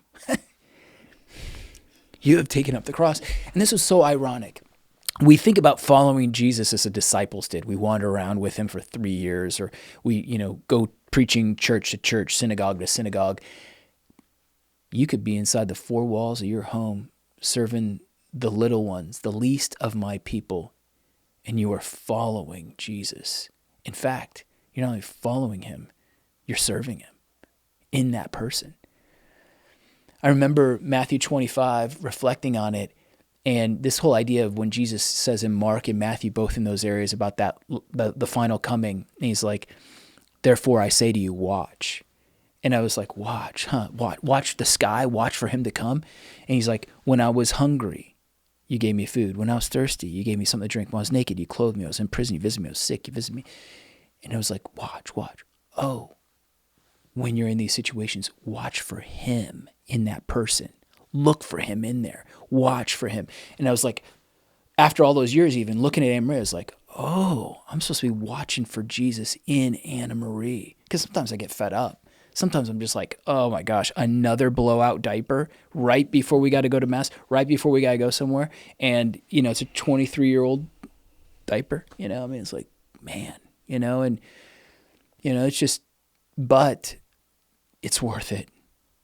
It is so worth it, because this is why it's worth it. If I get out of this life, and the one thing that I've gained is to live in union and communion with Jesus Christ and with his Father, it's all worth it. And Anna Marie has provided that, I think. She's provided that for Kim and I and our kids. So yeah, it's worth it. Wow. Let's talk a minute about another part of your life, because if we don't, I'm going to start crying. Oh, man. I've got just this stack. Now, this isn't even everything, you guys. Yeah. But it's like 1, 2, 3, 4, 5, 6, 7, 8, 9. I don't even think this is half of the books that you've written. No. But you're an author. I don't claim to be one, though. Well, you are. I think if you've written 9 books, you get to call yourself an author. Yeah. And I think it all started with this one right here, didn't it? Yep, Joseph's Way. And so I want to talk a little bit about this book, Joseph's Way. What made you decide to write a book, and how did that journey begin for you, and where has it led you? Wow. Yeah. So that's a can of worms because there's so much going on. My marriage was kind of crumbling in a way. I was very selfish. I think what happened, there was two things that happened. So with Anna Marie, this is one of the trials that Anna Marie brought in her marriage. So Kim Zobe, because when they extracted Anna Marie, because Anna Marie went breech during the birthing process, and so they had to emergency C-section, and they not only did the bikini cut, but they cut her vertically through her muscle column. And so it's the shape of a cross, and they literally opened Kim up, and it took them, her uterus was crushing Anna Marie. It was literally squeezing the life out of her. The doctor even said, this is a battle between good and evil. And so they opened up my wife and extracted Anna Marie out. And the OB said, Kim, you can't get pregnant for like a year.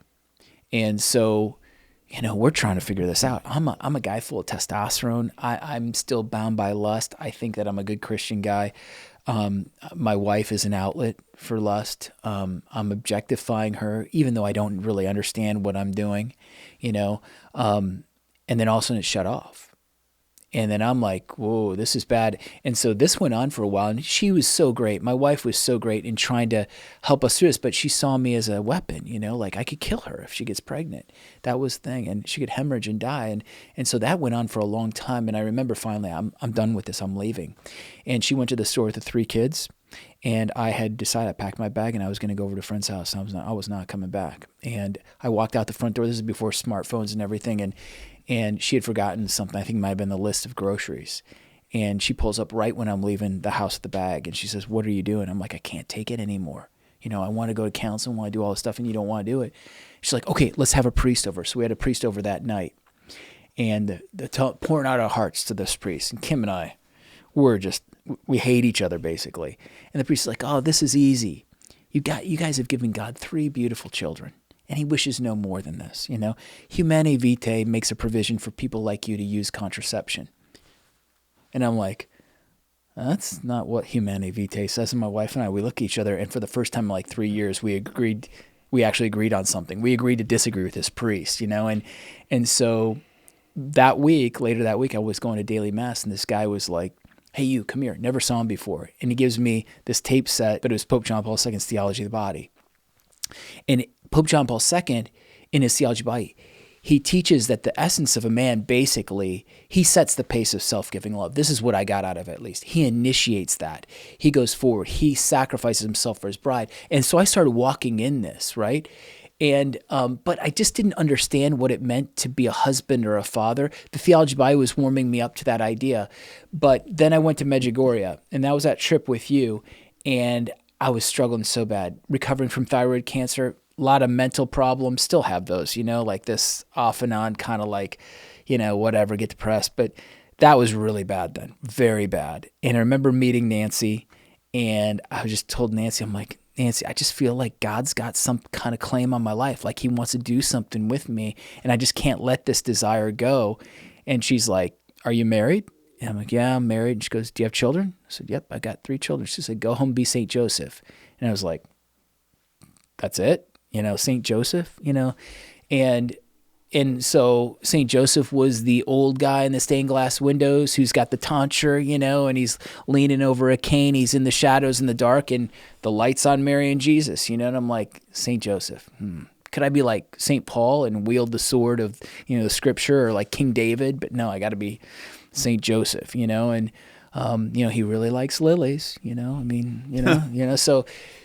Let's real quick though, for people who don't know what we're talking about, Nancy is there's a priest in Medjugorje named Father Yozo, who was very involved in the beginnings of things over there, but he doesn't speak English very well, and Nancy is his interpreter, and we went to hear Father Yozo preach, and Nancy was interpreting. Oh man! And I remember she picked me out of the crowd. She picked you out of the crowd because you're wearing the wife beater. Of 1,000 people. And I wasn't dressed appropriately. I don't know if that's why, but I think she liked you. She pulls me out of the crowd, and she's like, I'm going to pick you up tomorrow. She's like, you're coming to my house tomorrow. And I'm like, what in the world are you talking about? Yeah. And I remember you and Greg both went with me, and we went to Nancy's I don't think I you got not to. go? I don't think I got to go on that trip. That's why I think I was kind of jealous. Maybe that was later than that. Yeah, you I did. met her, I did. Yeah, I but did. Go I know later. Greg went with me, and but so we met this woman, heard her incredible story, and she had this little brief conversation with you. And here's what I want to say about that. Like, this is a person who talks to probably hundreds of people every day, just in her life over there. Pilgrims are coming and going. But that one sentence that she said to you, those questions, and that one thing she said to you, "Go home, be Joseph." That's changed so many lives. Yeah, because of that. Yeah. So I was like, I went home and I'm like, who's Joseph? And so I had consecrated myself to our Lord through Our Lady, as we talked about before. And then it was like Our Lady, I felt like was like, I'm going to introduce you to him. And I carved out space in my attic. I had an old 1914 house at the time, rustic attic, and I made that my chapel. Summer was hotter than blazes up there. But I would pray, and I would just kind of like, after I got done kind of doing my side of prayer, I would wait. Yeah. And then it was like these scripture passages would come to my mind, Old Testament passages, New Testament passages, but they were like about fatherhood. And then I began to discover, and I started this writers group for my brother. I wasn't a writer at all. In fact, I still don't really think I'm a very good writer. And people might agree with that, but the point is my brother was a great writer, and I wanted to start a writers group so he could finish a couple projects. So a bunch of guys got together, and every week there was a rotation. One guy would share, and I started sharing these like little reflections on fatherhood through the lens of St. Joseph. And one of the guys, and these were reflections born out of prayer, and I really felt like it was like I was on download. Like all this stuff was kind of obscure passages of Old Testament. Scripture was coming to me in light of St. Joseph. And so one of the guys, aptly named Joe, a good friend of mine, loved Joe. He said, I know what you're supposed to do. You're supposed to write on fatherhood through St. Joseph. And it's not like Joe's never like that. And I'm like, huh. So when I Opus Dei retreat that weekend, 5-day silent retreat, and I had the whole outline for Joseph's Way written by the time I came back. And I showed Joe, he's like, I've never seen anything like this. Like, who goes off to a retreat and comes back with the whole outline for a book? Well, it constituted 4 volumes. And what it was is I was writing a letter to myself because I wanted to capture what is fatherhood. Is it just being a dad? What is the essence of it? Does God have a vision for it? Is it important in his plan? And that's when everything changed, because I discovered not only is it part of his plan, not only is it important, it is the foundation of everything. And the discoveries that I was finding through St. Joseph and through the patriarchs were blowing my mind and changing my life. And then I discovered, let the greatest among you become the servant. And if you want to, if the greatest in the kingdom of heaven, whoever receives one such child in my name receives not only me, but the one who sent me. He is the greatest in the kingdom of heaven. I'm like, well, this sounds a lot like fatherhood.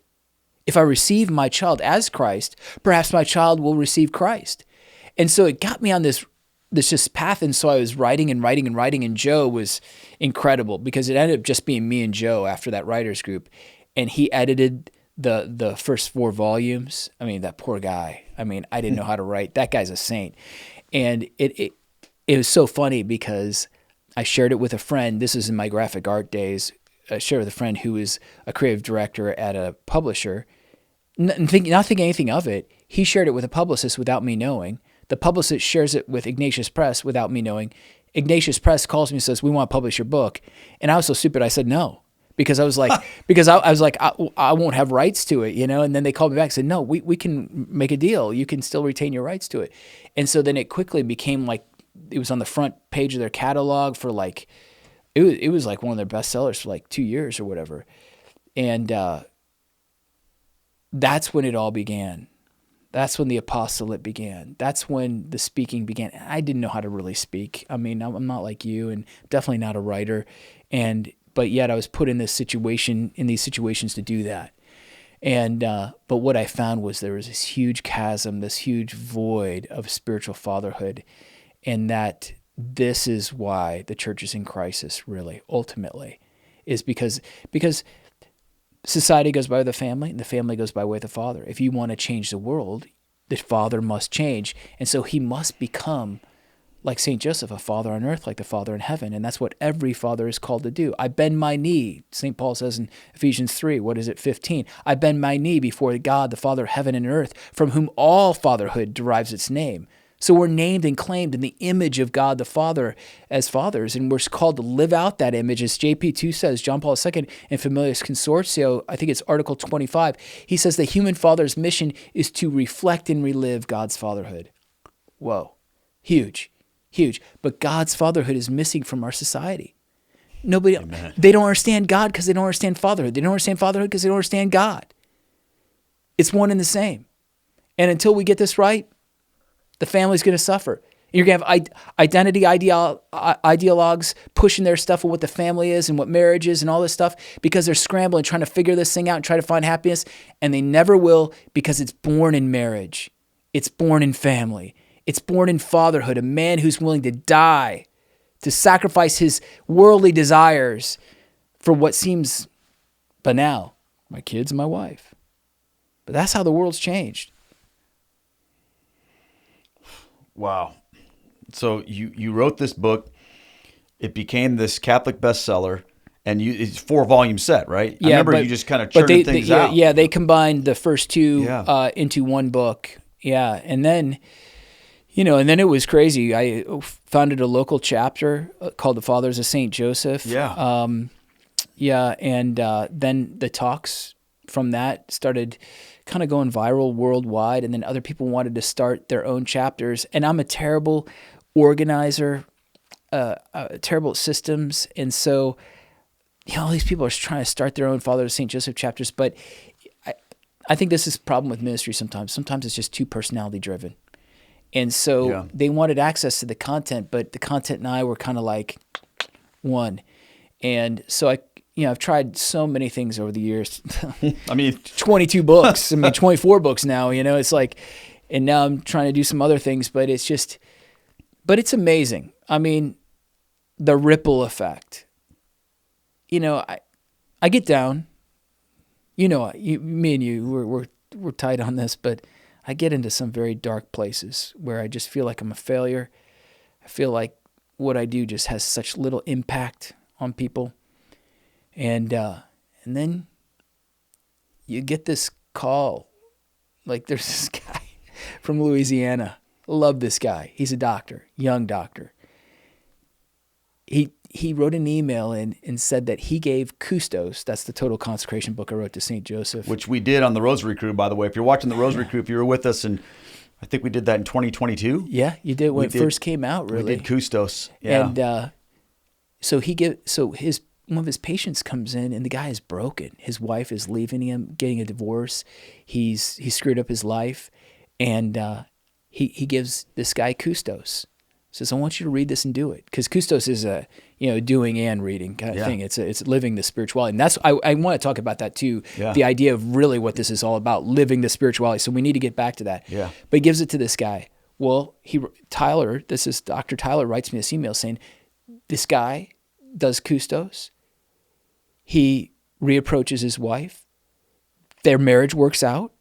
His family's working out. And he gives Tyler, he says, Tyler, thank you for saving my marriage. Tyler writes, thank you for saving and so Tyler then, this is the ripple effect. Tyler then, and all of his buddies down in Louisiana, they buy 3,500 Custos books and distribute them on Father's Day. Oh, wow. Yeah. And I'm just like, one guy hands a book out, and then it changes somebody's life, and I'm like, I guess it's not a waste, I guess it's not a waste of time, I guess it isn't a complete failure, but to the idea of this is a spirituality, what I discovered in St. Joseph was so powerful. And this is the key. We're so worldly minded. We think we have to be loud and proud. I talk about this a lot, about living for the 6 P's of the world: prestige, prominence, power, profit and possessions and pleasure, and how we churn and we spin our wheels working for all these and think if we just have the fullness of one of these, we're going to have happiness, and we never do because it's a glass ceiling. You keep hitting and you're like, gosh, this is going nowhere, because only God can give us that happiness and that satisfaction. But it's ironic, St. Joseph, he's exactly the opposite. He's little. He's not great. He's little before the Lord. He's silent. Not one word of his is ever recorded in the scripture. He's hidden. He's obscure. His life is in darkness and in shadow. And yet he's the greatest father of all time, the greatest husband of all time. And I discovered in St. Joseph, if I dive deep into that littleness that silence, that hiddenness, and give up myself, deny myself, take up the cross of fatherhood, I can become great. And I discovered St. Joseph, he has 4 pillars. Embrace silence. So like silence in yourself, your prayer life, getting rid of all the cacophony, the noise of the culture, and really just making space for God. Silence before men, not living for human respect. Human respect is shifting sand upon which no man should build his house.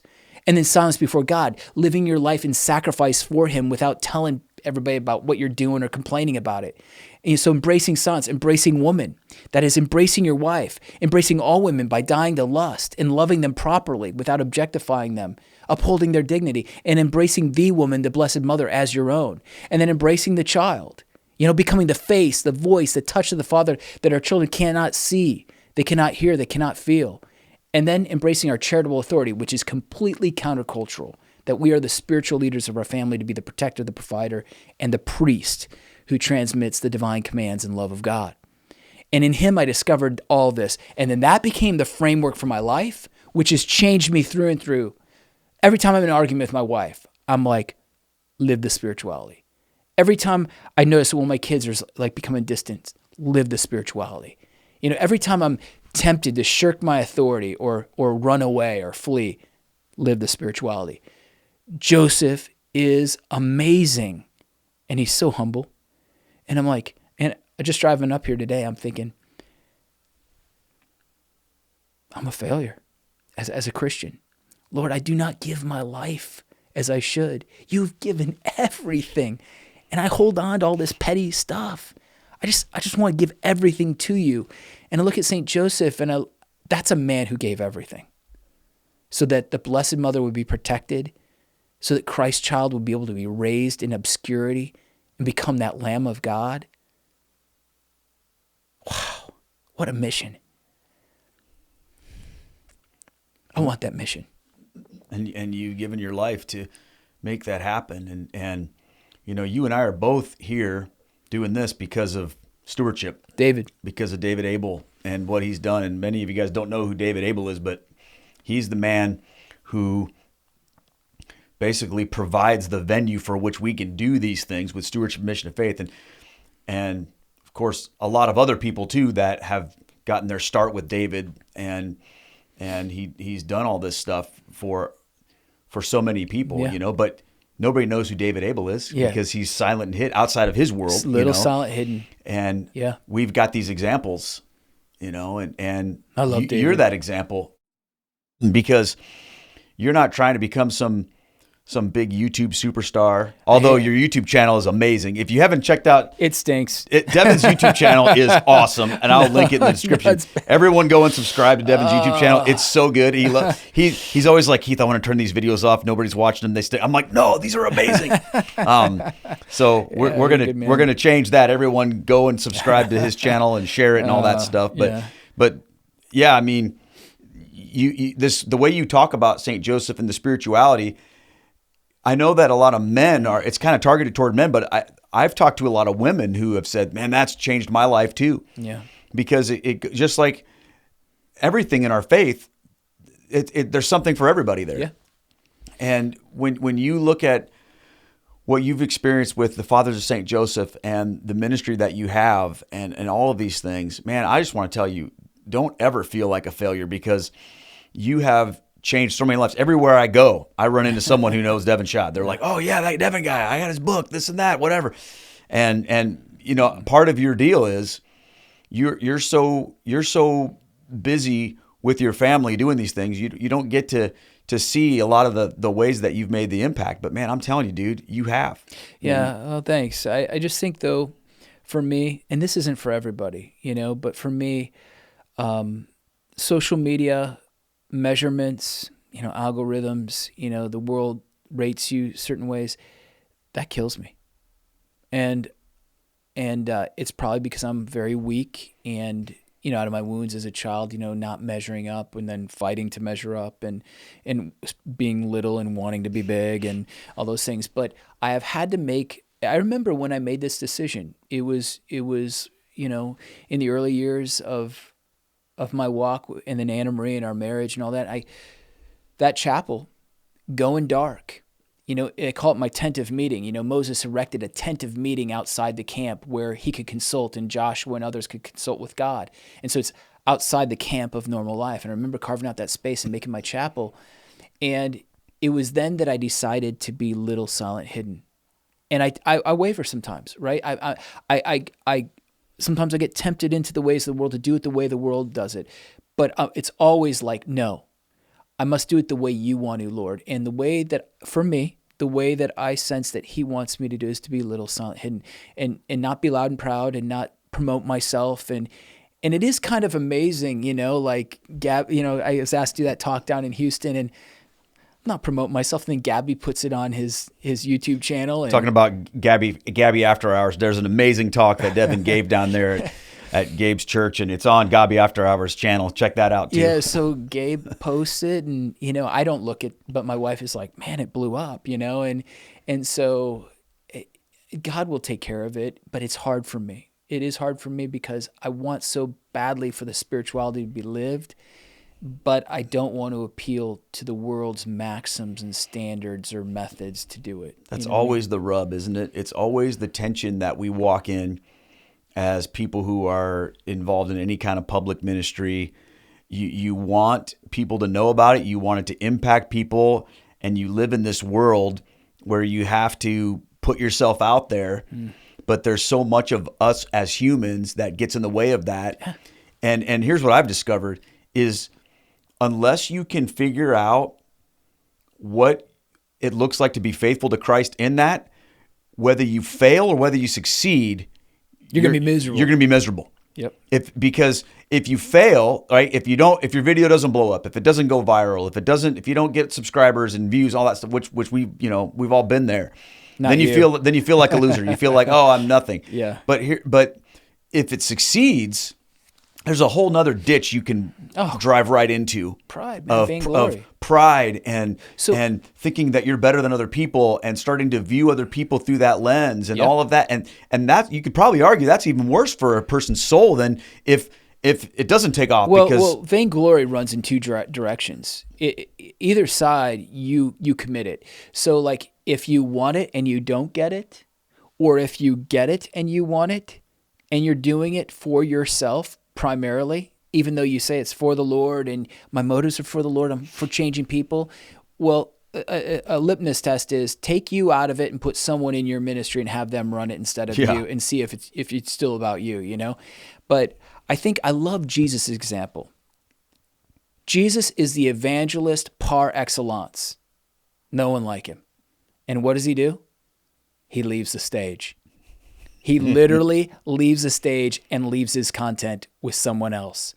11 guys without theological degrees, who left him, who, denied him. He left the stage. He's such a great God. I want that humility. I just love that about Jesus. And you pray the litany of humility. I remember when I first became Catholic, praying that, going, deliver me from the desire of being loved. Deliver me from the desire of being chosen, preferred. And then you realize how much of our lives is driven by those things. And I've never seen anybody pray that, before really. In the Catholic spirituality, it's like, no, this is where the rubber meets the road of discipleship. It's in sacrificing yourself and in truly putting others first and putting God first. And remember the words of John the Baptist. He must increase. I must decrease. I think about that all the time. That's so hard for us to live out. Yeah. So what I think about the decreasing and increasing, which is so powerful, and this has just become kind of a major theme in my life lately, is when I beg, Lord, that you may increase and I decrease, it is this idea, Lord, all that is of me and myself and my pride and my vainglory, let that diminish, and then you increase in me so that it's no longer I who lives, but Christ who sees me or lives in me. Galatians 2:20. Yeah, Galatians 2:20. And I pray before if I give talks or whatever, Lord, may they not see me, but see you. May they not hear me, but hear you. May they not feel me, but feel you, and I desire that because I know this. without a doubt, I know this, Devin Schadt can't change one person, at least for the good. He can make a lot of people bad.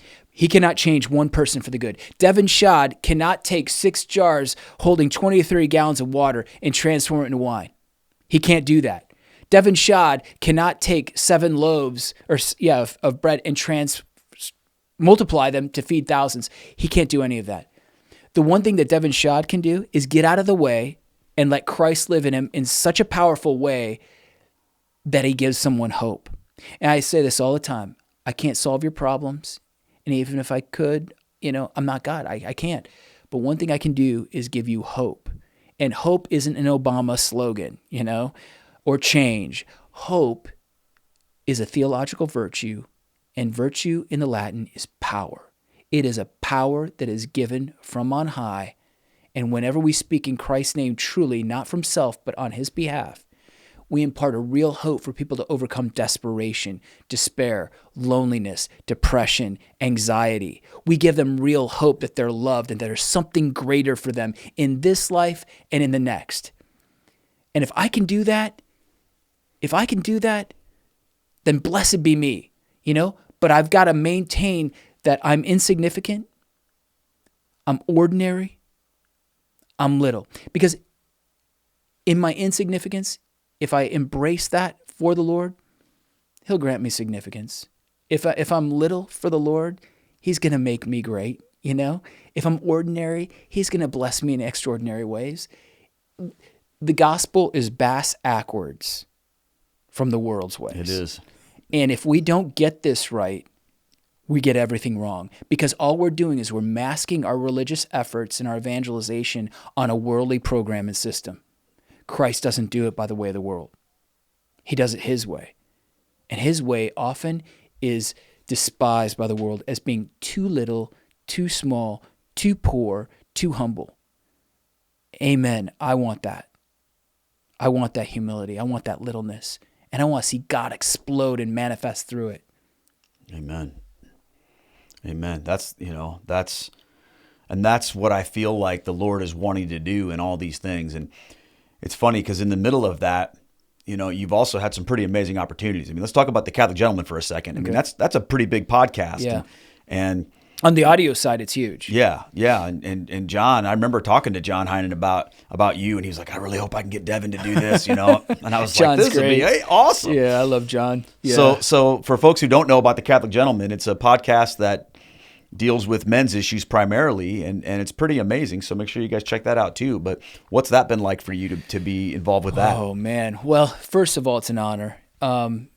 Like I said, I love John. Sam is fantastic. Sam is the founder of the Catholic Gentleman. And back when I think he began in 2013, he came on the scene at just the right time when men's ministry needed a voice. And so his blog really filled that space really well. And then John came alongside of him and then was able to turn it into a podcast format. And then the website and the Catholic Gentleman Plus is just outstanding what they're doing. But what's been like for me is it's humbling because, you're delivering content weekly to hundreds of thousands of people. And, it's very, okay. So first of all, it's great because it's not about me. I'm just one of the guys on the show, right? And so I don't have to worry about it. If I go to look at what's happening, the stats and all that, that's where I die. So I don't do that. I can't do that. But when I'm in conversation with those guys and we're talking about real stuff, it's just absolutely amazing how powerful it can be. Like today, the release was on the Eucharist, and I'm excited for that one. It's so powerful. But so what's it been like for me? I've got a brotherhood now. That was the one thing that really bothered me about ministry is Jesus sent them out 2 by 2. And I always felt like I was 1 by 1. Like, I'm all alone, Lord.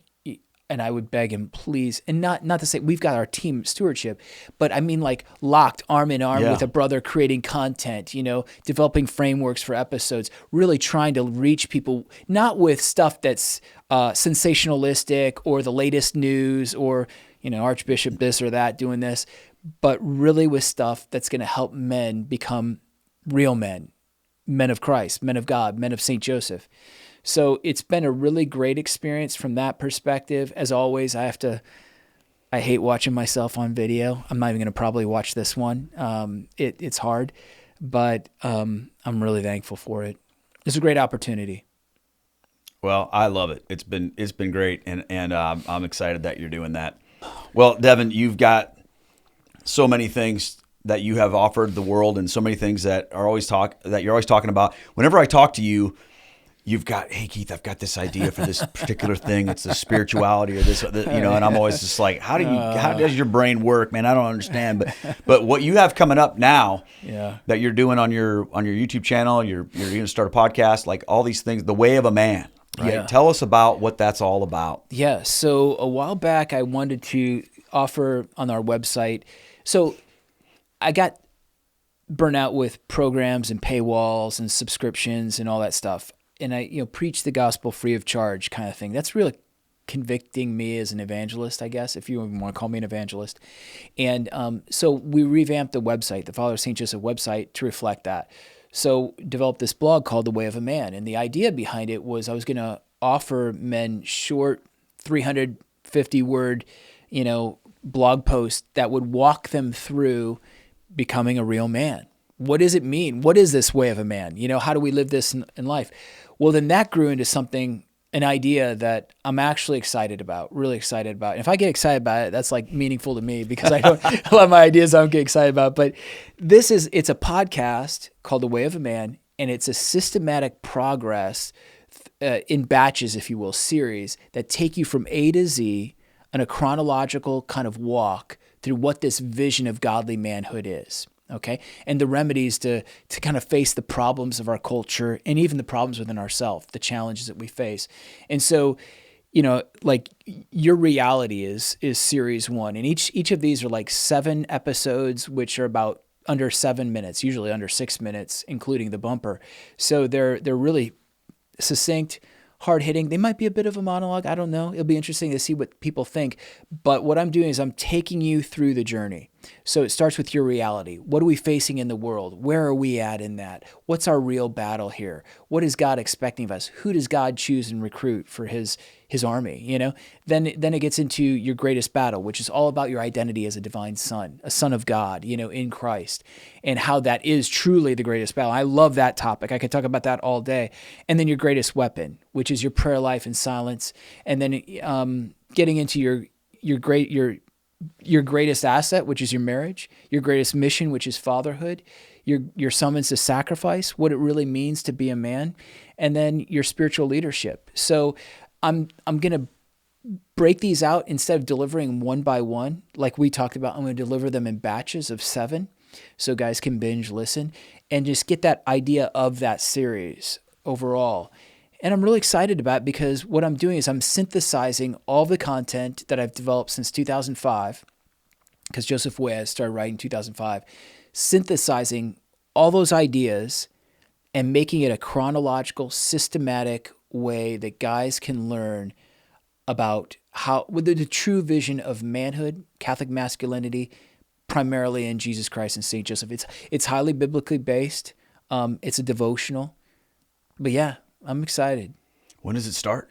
Well, I'm hoping to release the first 2 batches just in a couple weeks. And where can people go to find this? So we haven't done that yet, but I right now it'll be on our website, and then I'm going to put it on all the audio players on Libsyn, so you'll be able to get it there. And then I also will post, the podcast format on YouTube, on our FOSJ channel. So Fathers of St. Joseph is the website. Yeah, right? Fathers of stjoseph.org, and then it'll be housed there, but also our YouTube channel, Devin Schadt, Father of St. Joseph, and then it'll also be on our Libsyn channel. Wow, man, that's so powerful. I know it's going to impact so many people and change so many lives as everything else that you've done has done, my friends. And you guys, if you haven't checked out Devin's stuff, you need to. One of my favorite things, before we kind of wrap up here, this book here, Jesus Way, this was something that you wrote for Lent. Yeah. This is powerful, man. Yeah. This is powerful. I think it might be my favorite book. I just wrote, my favorite book is actually one that's not published. I wrote the first of hopefully 3 of commentary on the Song of Songs for my daughters. Wow. And I wrote specifically to them.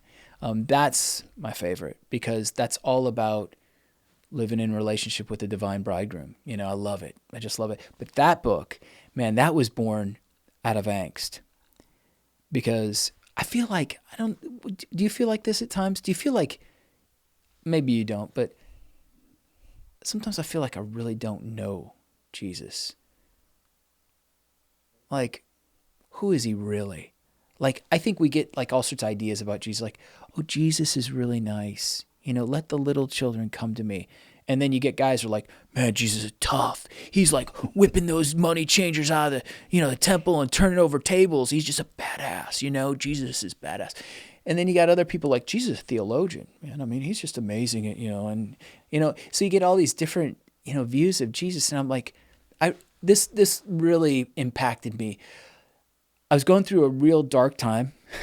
And this is kind of the story of my life. I get in these dark places where there's just tragedy and difficulty, and then God brings something really good out of it. And I was struggling so bad, and I was led through a 9-month Ignatian retreat because I couldn't do the 33-day silent thing because of my family.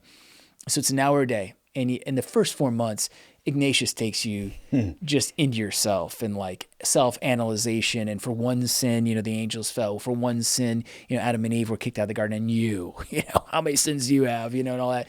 And I'm just like, I hate this. It's all this self-examination and analyzation thing. And I'm like, and then about month 5, it shifted. And I was going to prayer and I was reading the gospel for each day the reflection, but I was going there to not know me, but to know Jesus. And that's when everything changed in my life, really big time spiritually, I think. And it's very recent. And I wish I knew this when I was younger. I wish I knew this. For all you people who are really young, it's so simple. It's so simple, but so profound. If I knew this back then, it would have changed my life. But you go to prayer for 2 things: to know Jesus and to become like him. And so I would open up that scripture and I would read it with this lens. Lord, show me who you are. Show me your desires. Show me your character. Show me what it is about you that you want me to know right now. Please show me you. Reveal yourself to me. And so he would. And then at the end of it, my prayer is always, Lord, I'm not like you. But I want to be. But I want to be. So make me like you. And that knowing Jesus and desiring to become like him has become everything. And Jesus' way was born out of that idea of this struggle of, I don't think I know the real Jesus. And I really desire to know who you are, Lord. And so that 46-day journey is a trek all the way from his baptism through the final moments on the cross. But what it is it's getting into his identity and his mission. And it's amazing to see how Jesus' identity is attacked from the very beginning in its 3 forms. Well, first, the Son of God, but his human identity, divine identity, and his kingship. And then how it plays out on the cross. Those are the things in his judgment. Those are the things that he's assaulted with. Are you a king? It's so funny. The Pharisees, in Satan, it's an attack on Jesus' humanity, his divinity, and his kingship. And that's the attack on us. And so Jesus' way, I wrote that like in a month. Like it just poured out of me daily, just right. And that book has gotten a lot of great feedback. I don't know, maybe the scholars will be like, this guy's, off. But for me, it was a great journey, just getting to know Jesus and falling in love with him all over again. Well, that sounds like the story of your life, man. To come full circle, it's like you started off wounded and bitter, but God encountered you in that. And you don't have this story of, and then everything was great. Oh, man. No, you had to walk through those things, but you've walked through them with him. Yeah. Or I should say, he's walked through them with you. And, but here's the thing. He's walked through them with you, and he's also guided you in his way. Yes. And I feel like that's almost the story of your life, Jesus' way. Because it's not your way. It's his way. And, right. and you never would have designed it to go the way that it's gone, Devin. No. But I see God working in and through you so much that when I saw that Jesus way, I'm like, that's Devin's book, because that's what God has done in his life. Yeah. And St. Joseph has walked through that with you. The Blessed Mother's walked through that with you, but primarily Jesus Christ himself has walked through that with you. And because you've allowed him to do that, and because you've followed him and you've let him take the lead through those dark times, there's an abundant harvest. And I think that you've just begun to scratch the surface of it here, but you won't realize the fullness of it until glory. I love that imagery that you said earlier about Anna Marie in heaven, that we're going to see those wounds of Christ. Like, we're going to be like, wow. You know, that's so awesome. I mean, thank you. I love that. I hope it's true, but I have my doubts. But anyway,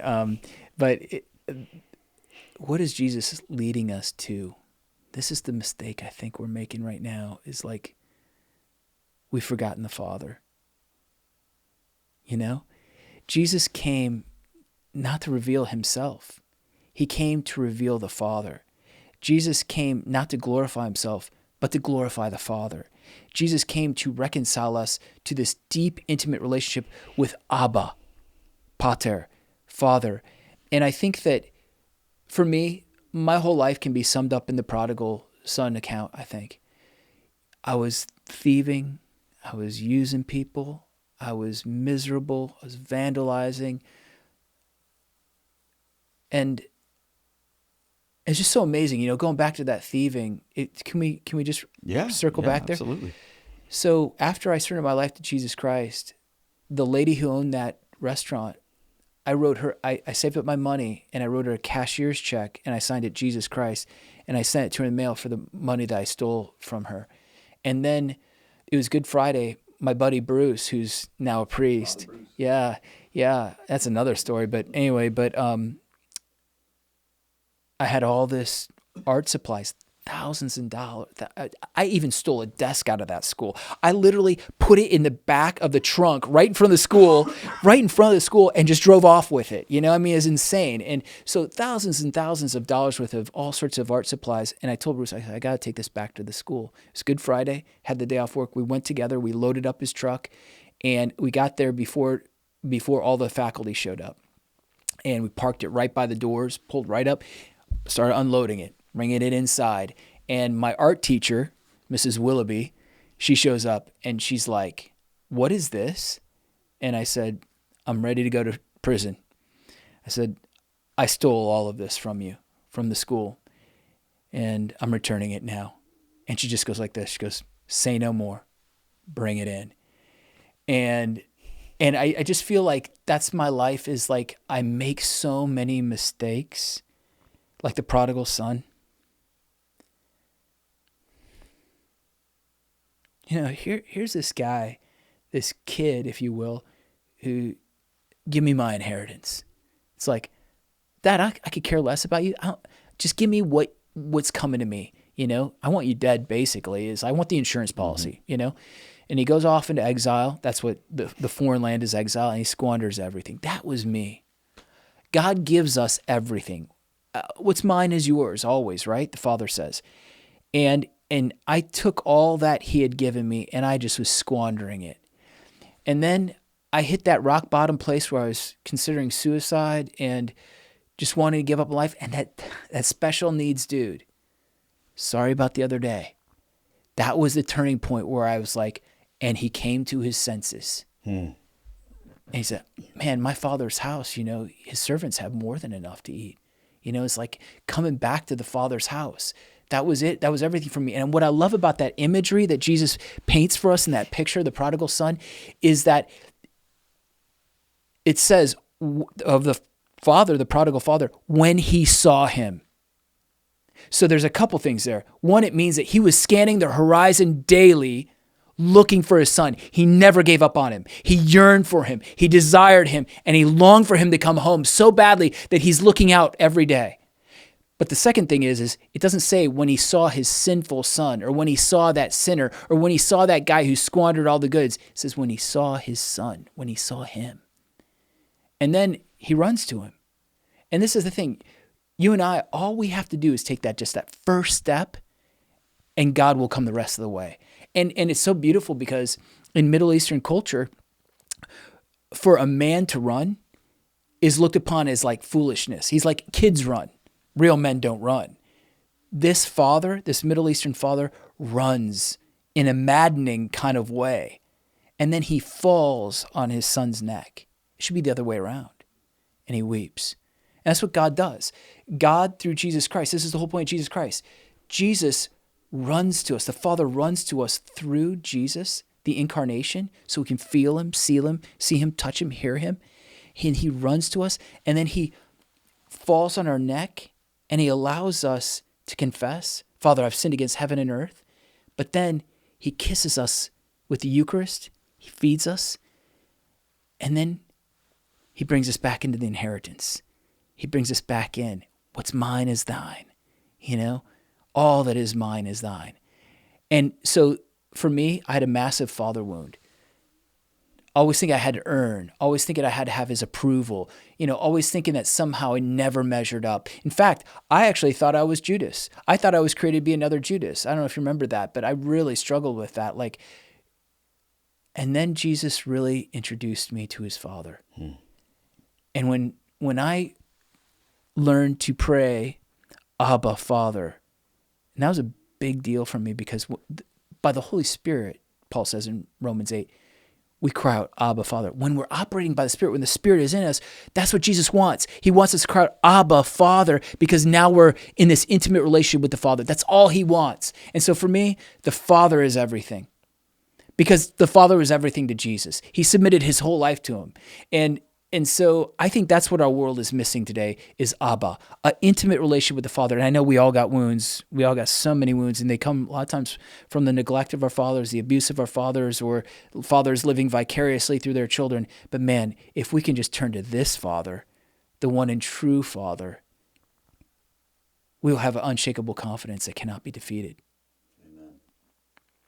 Brother, thank you for being here and for all that you've meant to me as a brother in Christ. And man, I mean, you've walked with me through a lot in my life. And you with me.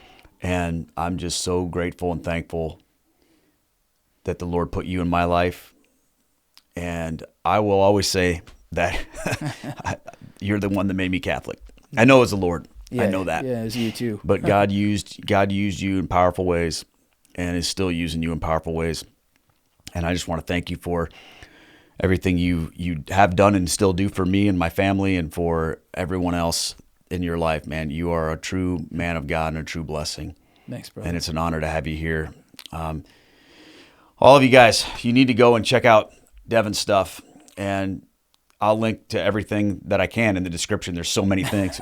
But you need to consider in your own life, where's the Father trying to reach you? Where have you wandered away? And where is he calling you and wants to walk with you through the stuff that you're struggling with?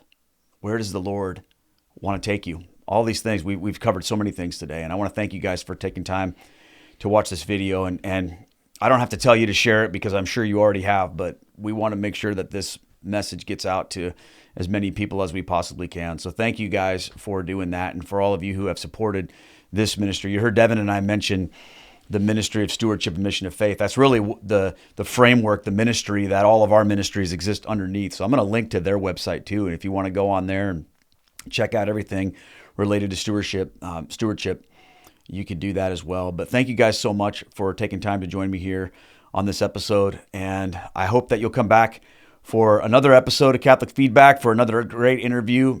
I want to thank you guys for being here. Take care, my friends. God bless. And Devin, thank you, my brother. Thanks for listening to Catholic Feedback with Keith Nestor. Send in your questions and comments to feedback@catholicfeedback.com. This podcast is brought to you by Stewardship, a mission of faith, and is also supported by our team at patreon.com/Keith Nestor. Please consider joining our support team. Catholic Feedback is a production of Down to Earth Ministries. For more information about Down to Earth or to bring me to your parish or event, visit down2earthministry.org. See you next time.